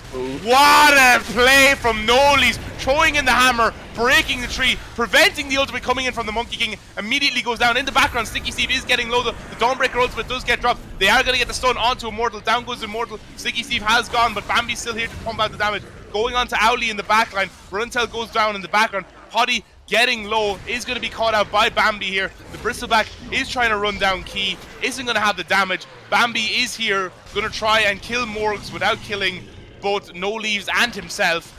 Not sure will they have the damage. The Ags gets dropped by this Bristleback. The stun coming in from Key. They have the Spirit Vessel as well. Drops the ultimate from Key, the Bedlam, and it's going to be a team wipe in favor of the BO boys. What an incredibly well taken fight there. Yeah, huge. I think the only issue, the only maybe questionable decision made by the BO boys there was Stinky coming in the top on his own, and he did die straight away. But once again, just super well played by Bambi. Ran around the fight, killed the Zeus early, killed the other supports early, and then was just able to kill all the heroes. And we're seeing why this hero is so strong right now, why it's one of the best carries in the meta. Once he has these 3 items that are really strong, and once he's BKB now, it's going to be really hard for Creep and Joyce to kill him. I also think it was a questionable Roche decision in the first place. Like, Earthshaker carry or not is not a particularly good Roche taker. I know they had the bristle and the armor reduction, but you could see even in the pit it was taking a long time, and they just you know, the fights they'd taken recently were pretty questionable. So I think that was maybe a rough maybe they thought they could sneak it without them knowing, I'm not sure, but obviously it did not pay off for them. And this Bloodseeker with Aegis now as well and a BKB coming up is going to be a terror in the next fight. Yeah, and just I know I shouted it out in the fight, but No Leaves landing the hammer what a play to get the stun onto the Monkey King. No ultimate getting dropped. Maybe it feels a little bit like the Creep Enjoyers maybe made the wrong decision on who to leave out of the pit versus who to have hitting the Roche. Maybe if they'd left the Earthshaker out hiding in the trees, they could have come in with a big Echo Slam and maybe turned the fight on the counter initiate. It's hard to know. Yeah, that's a good point, yeah. But yeah, as soon as you see Key getting up onto that high ground, the Monkey King has to leave because they do have the high ground vision of him. Exactly, and I think as well, we just saw from the last fight, like, the net worth swing on this Dawnbreaker now. I think she was bottom of the core net worths. Now she's, I mean, she just dropped down again, but she's basically neck and neck with all the cores on Creep Enjoyers. And I think we're just seeing this, like, it's kind of tough unless Earthshaker comes in with a huge ulti that stuns like 3 people and then the rest of his team can follow up. It's pretty hard for Creep Enjoyers to kill people right now, just because, like, Lion's getting killed by Bloodseeker straight away, so is Zeus, and then they have really very little follow-up after that. So Bristleback struggling to maybe have an impact, I think, right now. Like, obviously he's tanking, but he's not that hard to kill between Bloodseeker and Timbersaw, and otherwise, you know, he doesn't offer catch. He's not really offering a ton of damage. Yeah, I feel like this offlane hero maybe not feeling too strong right now, but we'll see. Yeah, for sure. Getting the last, oh no, not the last, the first of the tier 2s to fall for the side of the BO boys. I'd say that's probably what they're going to use most of the Sagas for, is cleaning up these tier 2s, maybe take control of the triangle and take another fight. It looks like they're spotting this out on the BO boys here, trying to make a play across into the triangle. Most of the Creep Enjoyers staying together, and yeah, BO boys gonna take control of this jungle, and they are gonna spot out this Earthshaker on the bottom lane on the vision. Stinky this is not a difficult kill if Timbersaw is able to find him, but now they're looking for Monkey maybe instead. They're looking for Monkey, but I'm not sure. Oh, wow, that was close. Oh, Kido no. just managed to catch him. No, they don't have not gonna be close enough. Yeah, this tree down. That Simeon stride or whatever. He's putting in work. Yeah, and a really good play by the Creep Enjoyers, managing to waste some of that Aegis time. For sure. I mean, also, like, it was close, but yeah, agreed. They did manage to. Yeah, I mean, if they got the kills, they would have been huge. But yeah. Yeah, agreed. It's worth highlighting here how much further ahead Bambi is than the enemies now as well. Like, he's basically 7k ahead of the nearest core on the enemy team, which is just huge. Like, he has this BKB Sajin Yasha. I'm not sure what the next item will be, but yeah, just like so much further ahead than any core on the enemy team. And Earthshaker now, like, bottom of the net worth pile for his team on the core side. I don't know, it must just feel maybe like he's playing more of an offlane hero. I'm not sure what his actual, like, damage potential is outside of his ulti. We'll see. Maybe, I know he does a lot of damage with Ags and his second, but just hasn't felt like he's been able to have the same impact in this game as the Bloodseeker has, you know. Yeah. Mass TPs now across the map for the BO boys. Looking to fix their lanes, push out this this last mid tier 2, maybe take control of the triangle again. It was a good heads up play by Morgs there, who managed to secure the 35-minute wisdom room for his team. Nice. But yeah, Gaben now starting to actually make a decision on who he thinks is going to win this game. and it seems to be the BO boys with a 60 to 69, I think it was. It might have been. Maybe I missed that. To Good 31. escape by Key there. Very good escape. Or by Immortal, sorry, is what I mean. C or Shaker, I think Key, but no, yeah, by Immortal. Yeah, and look at they hit this last tier too. How long is left on the Aegis? 40 seconds, so it looks like they're not going to be able to secure too much more than this. Probably going to look to secure a back out right now and set up for the next Roche, which can't spawn for another 3.5 minutes. Yeah. It's worth saying as well, like highlighting the Abaddon presence here as well. Like this is when Abaddon feels really good, is when you're like a little bit ahead and you're trying to run down buildings, and the other team's like, okay, not only do we have to kill this hero through BKB and Sanjin Yasha, but we also have this Abaddon throwing heals on him the whole time, and it feels so impossible to kill some of these heroes. So Mark's done a great job this game, just keeping the shields up and the heals, etc. Yeah, absolutely. And yeah, taking control of this triangle, fixing the waves, and really putting the chokehold onto the creep enjoyers here. Yeah, I imagine the play is just wait out Roche, right? You're not really going to want to do much. Yeah, probably, especially against like Earthshaker and stuff. Yeah, I mean, obviously into that high ground. Yeah, and Roche is obviously even better against these like single-use high cooldown abilities, right? So if they can play against Monkey King, Ult, and Earthshaker with Roche, it's even more impactful than against other lineups, etc. So interested to see what Bloodseeker goes for his next item. I'm not sure exactly what the build is. Don't replay this hero too much, but he has the core items anyway. Those 4. Oh, it went Eternal Shroud. Is that what it's called? Yeah. Okay. Yes. Yeah. Which is cool. As you can remember, we were saying a couple of fights ago, I think he was taking a lot of damage from the Zeus. So I imagine that's a lot to do with just not getting blown up by Earthshaker ult and also not getting blown up by Zeus in the fights. And I think that's actually a really heads up pickup. So. I think it's that and not losing as much HP to the Ags as well, to the Blood Mist. Oh, is that how it works too? Oh, that's cool. Yeah, it's the same. It's the same for Pudge Rot. Oh yeah. Okay, cool. Use it to... Yeah, that was the thing with Ags. You needed Eternal Shroud, or you just kill yourself, right? Oh, that's cool. I nice. believe on Pudge. But yeah, nice. yeah, really starting to hit critical mass now on this Bloodseeker. For sure. Going to be super tough to be able to kill him. The 3 really tanky cores for the side of the BO boys. Although like the same could be said, except for maybe Monkey King for the creep enjoyers. Yeah. We need it.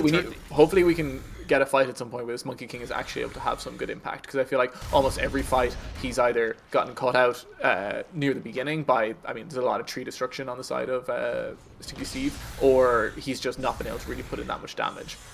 So hopefully, maybe in a fight soon, we can actually see that ulti have a bit more impact.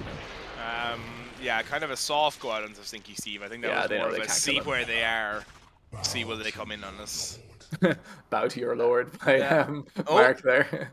And a pause. Quick pause. F9. Pissing. Oh, I would nearly go as well. Actually, yeah, fuck it, I'm gonna go. Go on.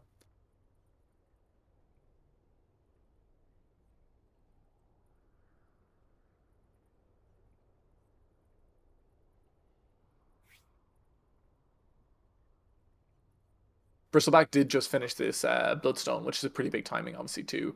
Now, I think, unfortunately for him, I think the damage on Timber and Bloodseeker is still enough that he can probably go through the Bloodstone. And they both have good regen, and Timber has high armor, too, so the Quills don't do as much to him. But still big timing. Hopefully, maybe they can play around in a fight soon. 4,000 HP on this Bloodseeker, that's crazy. That's pretty hard to get through.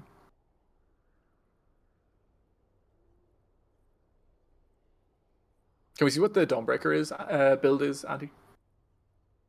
Oh, he went Harpoon, okay. Cool. So I think he went Blade Mail, SNY, and then Harpoon. Which is interesting. We got the Ags. That is so good. Oh my god. That is like the critical mass Abaddon item. Like, it is so hard. God, if these heroes were tough enough to go through before, imagine playing against this Abaddon Ags in the next fight. They're going to have a really hard time killing them on Creep Enjoyers. Apologies for dead airing you there. No, it's fine. I was still chatting a bit, so. I'm sure you were. You love a good owl chin wag. I do. Oh, I can't resist it. Earthshaker going Octarine next. Interesting. I just don't know what the build is supposed to be, but he does feel very much like a pause 2, pause 3 Earthshaker. Yeah, nice skin on Bambi. Anyone have any fun facts? Uh, we could bring out for this pause time. We're doing a fashion show right now, so. Yeah, I mean, I kind of respect it, to be honest. Same. Lots of immortal cosmetics here. I didn't know Ooh, you could no just leaves cycle with the through them plain with nades. Dawnbreaker skin. Yeah, of course. Disappointing, disappointing. Yeah, Yeah. very disappointing, especially for someone as distinguished as No Leaves. Yeah. Favios, one cosmetic, really. To be fair, some of the Monkey King cosmetics are like not great. I'm not sure how much I like them either. Yeah, but I mean, you can. There's also the Dota Plus sets, and they're really cheap, and they're quite good. I feel like. There's a Yeah, few they're Dota okay. Plus Monkey King sets.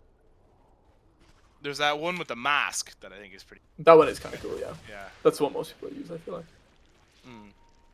Okay, so when do we think we were just highlighting Patter while you were gone that Abaddon just got this Aghanim Scepter, which is actually huge for this high ground push as well. That is massive. That is massive. Oh, that's a huge catch. Oh, what a huge catch is right. Getting the Yules down straight onto in. this Monkey King. The Rupture follows in straight away. They get the ultimate follow-up from the Dawnbreaker, catching him out on the far side of the fissure. Fabios does get the ultimate down. The Echo Strike does come in, but they are going to be BKB'd for it for the whole time. Immortal X getting quite low. Noli's goes down in the background. Getting caught out here on Bambi now, looking to maybe make a retreat. No, running up onto the high ground, drops the blood right. They know that they don't have the ultimates to follow up. Immortal X does go down. Owly, even though with the Ghost Scepter, is probably going to go down here now in a second once it wears off. And yes, they are. And maybe what is just a huge catch out with the high ground vision getting that Monkey King could turn into racks now for the side of the BO points. Just try to kill this Bloodseeker. Like, honestly, just try. Like, I mean, I suppose it sucks that Earthshaker ulti goes through BKB there. Like, Bambi was BKB'd when the Echo Slam got popped. But still, the regen and the hero kill regen is just crazy on this hero. They're doing no damage. Yeah, and Bloodseeker's about to die. Or not Bloodseeker. Oh, care now. Oh, drops the finger. The quills are stacking. They do have to be care on this Bloodstone now. There was buybacks and there's damage. Yeah, it looks like Stinky Steve may go down here now as penance. But two massive buybacks forced there for Creeping Joy. Huge. Really giving, and this is something that we've learned a lot, really giving BO boys that win condition. Those buybacks being down, one more fight, those two go down, and that could be game. Yeah, for sure. Because they won't have the damage to kill the Bloodseeker without them. No, for sure. I mean, yeah, as long as Bloodseeker doesn't run into all the quills and bristle, I think he's pretty much unkillable. I mean, I suppose if he gets caught by the Earthshaker ult, like Earthshaker does do a lot of damage, and we saw there, I think he was able to blow up the Dawnbreaker. Just unfortunate, obviously, that Bloodseeker was BKB'd, so we didn't really take much damage off that. Plus the Shroud, I suppose, too, is going to negate a bit of that. But, oh, they're looking for a pick on the Bloodseeker, though. Will he be expecting it? This could be a huge play. He has no BKB. But they're stacking their stuns. The Dawnbreaker ultimate comes in. He does have the BKB now. He's going to be able to run in, going straight onto Potty to try and grab up some of that regen. Manages to get some of the all damage barrier, turning around onto Immortal X. That's the dieback on the Earthshaker. The Echo Slam does get dropped in the meantime. Fabios now getting low. Bambi right in on top of him. Even with the Nim is able to fight in the middle of it. That's a dieback on the Monkey King. Owly trying to make the getaway here. They are going to get onto Morgs as well. Another kill. That's 4 for 0 in favor of the BO boys, managing to land the Bedlam or whatever that ability is called. I don't play Jack Willow. To get the blood right down onto Owly, and that's a team wipe. And what could be game, no buybacks at all. Yeah, this feels like it has to be GG. Oh my god! Like, to be fair, I also thought the Bloodseeker BKB wasn't up because maybe they had a chance if it wasn't, but. Okay, run and tell. I don't know what he's doing. I mean, yeah, talking shite. I mean, if I was on Bambi's shoulders, I would also probably be talking shite from up there.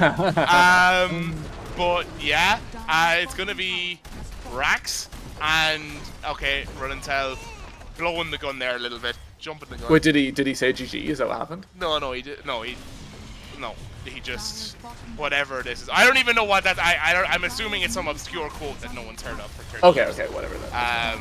This has to be game. I mean, I suppose if they don't take the tier 4s, Earthshaker should have ulti up again when he comes back in. So that's the only maybe redeeming quality here. But the great Dawnbreaker ult in that fight by No Leaves again, like really saved the Bloodseeker, and then him having BKB up was the real difference. I think maybe without BKB, that was actually, it was a cool play, like a good idea that obviously I don't think he was expecting, but the supports got there super quick, and Dawnbreaker ulti coming in, and the BKB and the Bloodseeker just kind of put an end to it. So. Yeah, and they are going to be hitting this last set of racks. Poddy with a huge Earth Spike catching 2. They are going to drop the BKB on Bambi to secure that last set of racks. Trying to secure the back out here. The Hex gets dropped onto Stinky Steve. They drop the Bristleback. Oh, huge. Ags as well. Run and Tell managing to pop the ultimate before the Echo Slam. Maybe a bit of a wasted Echo though, being honest. If one Stinky Steve comes, although I suppose the cooldown is so low actually, it doesn't matter. Taking quite a while to kill Run and Tell. Level they probably also feel now. that it's not that effective against a Bloodseeker now too, with all the magic resist maybe. And you can see actually this Earthshaker moved away from the Octarine into crits because he knows well, I mean, now he needs it against the Mega Creeps anyway, but also just because they're lacking a bit of damage in these fights. Yeah, no leaves going in, checking Roche, realizing it's up. They are maybe making a move down here on Creep Enjoyers. I don't know if they can though with playing into Megas. Channeling Gate to go top. I guess they're going to set up for the Roche top. Send Bambi up there. Let the Mega Creeps push in. Don't, because I suppose I guess counterintuitively, the longer you wait on this Roche, the harder it gets for Creep Enjoyers with those Mega Creeps pushing in. Yeah, for sure. Unfortunately, dear viewer, Asgrav has fallen down in the abyss. You could just hear it from the start there. As falling away from us. My bad. Will be missed. Those random abysses, huh? Yeah, they pop up all over the place. Yeah. Yeah. Storm Eowyn really. Yeah, hitting the Farrell household. Yes. Interesting to see now. Oh, I was about to say interesting to see how Bloodseeker or Bristleback is the highest net worth on the Dire now, but it's just because those two bought back. So, and he didn't, I don't think. So that's the only difference there. But I really do feel this game, and I mean, obviously it's not over. Silver Edge on the Bloodseeker now, that's cool. I really do feel like they found it tough to get a lot of impact out of this Bristle. Honestly, out of all the cores on Creep Enjoyers, I think Earthshaker didn't, like, it had good impact when it hit the ultis and stuff, but definitely not the same impact that like a traditional right-click carry would have given like Bloodseeker. And the Bristleback never really got to the game just because it was so countered by the Timbersaw and the Rupture, and the Monkey King just struggled to hit people all game, I feel. So I don't know, it's felt pretty tough for Creep Enjoyers to actually put a fight together, if besides when Immortal has hit some great ultis, no doubt about that. But the Roar is gonna go down. There's nothing they can do about it on Creep Enjoyers, so no, for sure. Stinky Steve taking the Aegis, fair enough. I suppose they can't really kill the Bloodseeker anyways. Yeah. Bloodseeker's 13,000 ahead of Bristleback now, which is just crazy. My god, that's insane. Bristle queuing up a Rapier, we see. Yeah. Which is, ambitious. I mean, dire straits. Yeah. Oh no, okay. Looking for money for nothing. Grabbing the ultimate in from the Dawnbreaker. No Leaves comes in. The BKB gets dropped onto Morgs. They do drop the Rupture as well. They're not going to have any stun cancel. The Starbreaker, maybe if it was timed a little bit earlier, but how is he to know? They dropped the Zeus ult though. Yeah, great TP from Morgs, realizing that I just have to press BKB and get out of here. Dropping quite a lot of ultimates, but they do have the charge, of course, on Bloodseeker ultimate. Trying to take this top lane now. The Mega Creeps are pushing in. A huge Earth Spike hits tree. The BKB gets dropped by Bambi. They're going to drop the Blood Rite as well. Morgs running back to the base. The second Rupture that's been pressed on him in the last 30 seconds. They're going to throw the hammer in from Dawnbreaker. Maybe they can make it go out here. The Earth Spike just about misses. Poddy with the aggressive blink. There's no follow-up though with no stun there. Letting the Mega Creeps push in slowly, taking advantage of this Aegis on Stinky Steve, and take a nice long drawn-out fight in their base. Dropping the finger onto the Dark Willow, but Key has so much HP and is regenerating so quickly. Yeah, they're not able to get the kill. They have the Spirit Vessel there as well. Dropping the Ags from Morgs. I suppose they probably have a bit of an issue killing the Bloodseeker as well. Sorry, the Bristleback. Not that it's impossible, but yeah. I think if they get Tipper on him, it should be okay. But yeah, a little bit. Ooh, stun catches too. Stinky Steve blinking straight into the middle of it, trying to get the kill onto Poddy, trying to secure the kill. Key and Run and Tell do go back down in the background. Key immediately buying back. They do drop the ultimate on the Earthshaker, the Echo Slam. They are going to get the go out onto No Leaves. The Monkey King ult is there as well. It looks like they're going to have a bit of hasty retreat here on the side of Stinky Steve and the BO boys. The supports do buy back. They don't have the Shrine to be able to come in. They blink in here now onto the Bristleback and the Earthshaker in the mid lane. Bambi getting low. Bambi does go down without that Aegis. Maybe it was a bit of a mistake. We do have dieback now on Run and Tell and on Key. They are going to catch Stinky Steve, get at least one life, probably two, and what looked to be an almost surefire win with the Mega Creeps is now turning into what seems to be pretty tough go on to the high ground. They are going to lose the Aegis. and their carry and their off lane there, and they're Yeah, going to get what a nothing in fight return. from the Dire. Creep Enjoyers. I think a couple of things happened in that fight. Firstly, the initial go onto the bristleback with the rupture couldn't really work because he just popped Bloodstone and then he couldn't take any damage. So Bloodseeker's time at the beginning of that fight was kind of wasted. And then also Dawnbreaker tried to ulti, but she was already in the middle of the fight and then just got bashed by Monkey King. I think they have the rapier on the bristle too.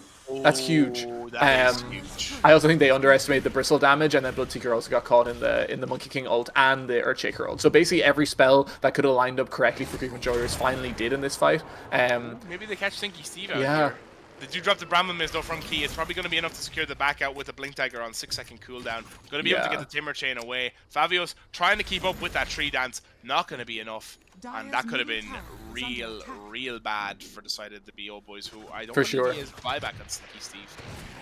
But as you said, like this, the buybacks on the Run and Tell, Abaddon, and the key Dark Willow make it that this fight on mid could actually be pretty dangerous for the Radiant now. Like if those two heroes die, I still do think the Radiant need some of their supports to make these fights work.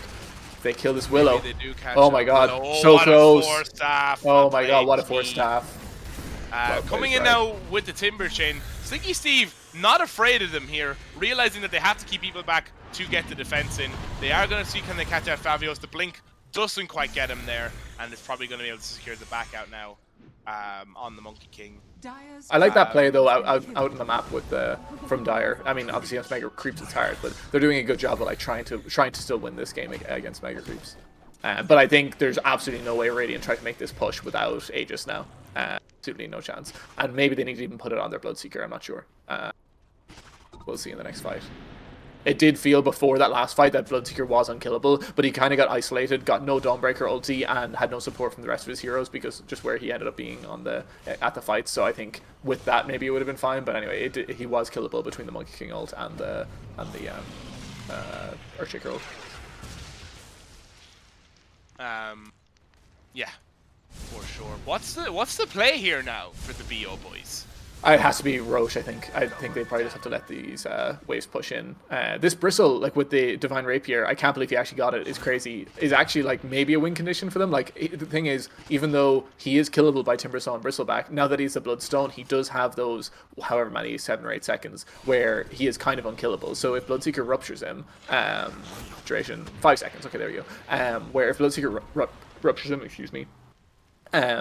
He can just kind of run away, and they just have to kind of let him do that and then use their spells other places, you know? So I think that does work out when they are trying to just, like, blow up a hero at the beginning of the fight. Like, Bristle cannot be that hero. He's going to have to die later.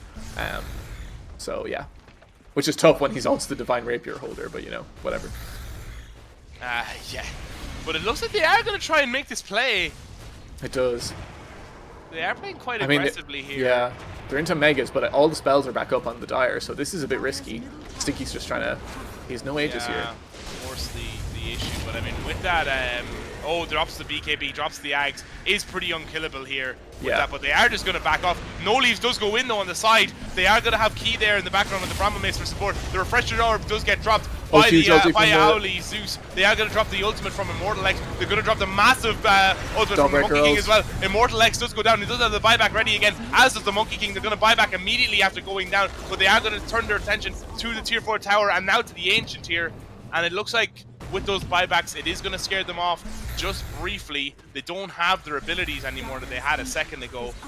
And in securing those buybacks, they're pretty happy to secure the escape here. Morg's going out onto Run and Tell, may be able to secure the kill here. Okay, that is dieback on both supports here, but their Ancient is going down.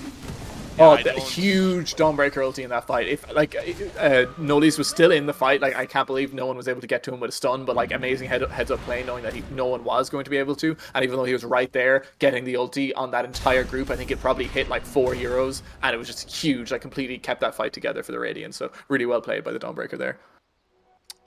And that's me also in that fight. I think we really felt how he was kind of unkillable. Like he was played a lot more beside his team, and I don't think it really felt at any point like he was too in danger of dying. So yeah, those sort of fights are probably what they're trying to set up on the Radiant.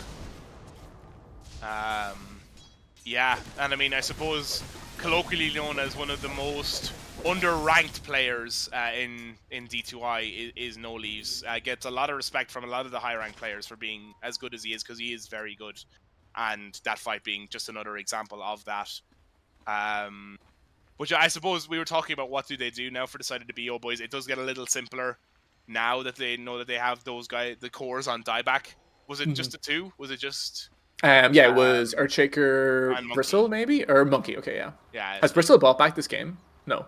I mean, he didn't die that fight either. So what am I saying? No, he So didn't Bristle do it still has earlier. Divine, right? Where he Wow, still has that's that. how far our observer has to scroll so far up the kill feed. Yeah, Okay. yes, does still have the divine. I don't think he has had the buyback yet. No. But I mean, the thing is, they even with the divine, they can just kind of ignore him. That's what they did last fight. Yeah. Yeah. Like they don't Because need even to still, kill him. like they have such high armor on these heroes on the Radiant side that like him right clicking is like not really doing that much. Like it's pretty good against the supports, but Oh, they managed to catch out they the get Monkey King here. This is the dieback. The Nollies comes in with the ultimate. The Starbreaker gets dropped. Getting low on Fabios, managing to get the Q to get away there. They're going after Morgs. Will they have the damage to kill? Another Starbreaker coming in. The Bedlam going to get dropped. Cancels at the last minute from Key. They get the ultimate from Bambi out onto Poddy, who's going to try and run away here with the amount of HP that he has. They're going to throw in the hammer, drop another Starbreaker. The ultimate comes in. They do get Key. Poddy buys back. They get the breakdown onto Morgs, who drops the BKB. The Echo Slam comes in, does manage to take off Key in the background. They get the rupture down onto Morgs now, whose BKB is going to be running out. Immortal X, who is on dieback, is getting low. Poddy, who is also on dieback. Fabios drops the ultimate. Run and Tell getting gone out on the in the backline. Nollies comes in onto Fabios to drop the finger down onto 2. Stinky Steve just explodes. Doesn't manage to get anyone with that. They are going to try and get the dieback here onto Poddy. Maybe not fight inside this Monkey King ult. The Monkey King ult does go down. Run and Tell able to tank most of it with the false promise. They get the Q to get out on Fabios. They are going to run straight towards this Ancient. Morgs trying to get the protection in with the Bristlebacks. This feels just too hard to kill the heroes on Radiant. Oh my god.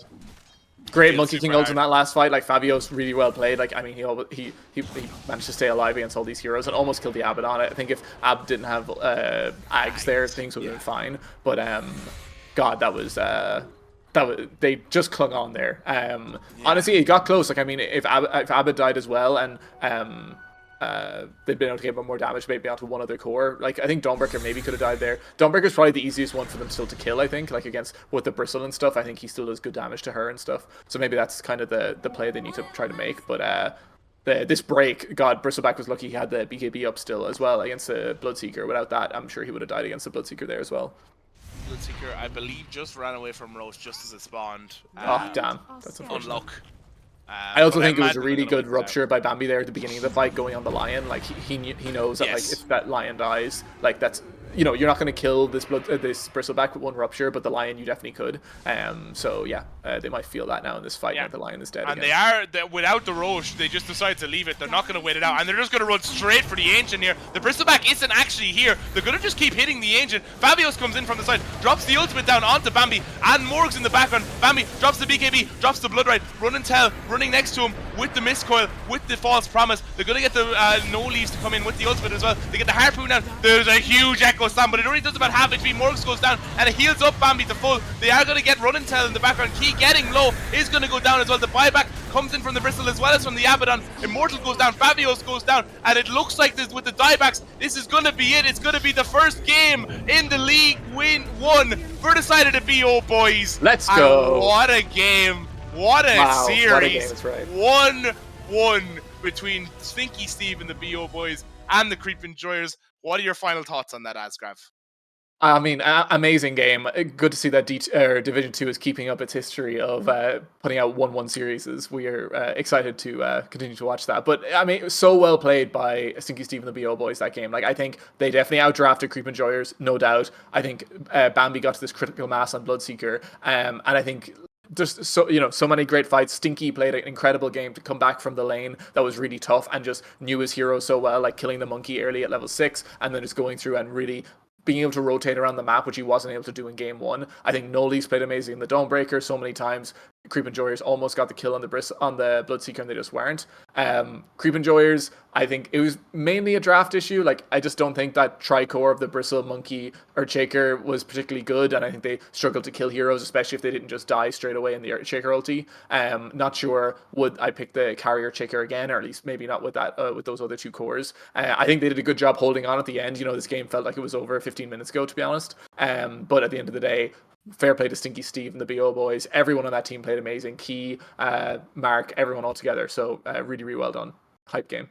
Yeah, hype game, hype series, and if you want more where that came from, check out IrishDotaLeague.com to keep up with the next fixtures. Join the Discord. The link will be on the website, and it is also in the description of this channel. And with that 1-1 series, I believe that'll be us for the time being. If you're looking to see some more high quality Irish Dota, we do have a game coming up this evening at 6:30 between the stand-ins and Wong's Bakery in Division 1. Wong's Bakery, the reigning champions, dispatching the so-called super team that had been assembled by Blinks and Avoxo, among others, with relative ease now. So it'll be interesting to see how the stand-ins can do it against them. But yeah, I believe we're going to leave it there. I've been PK. I've been joined once again by Asgrav Thank you very much, everyone. and the equally as fantastic, as I say every time, Anti on production. And yeah, that has been us. That has been us. And thank you very much. And hopefully we'll see you later on for the Wong's Bakery game.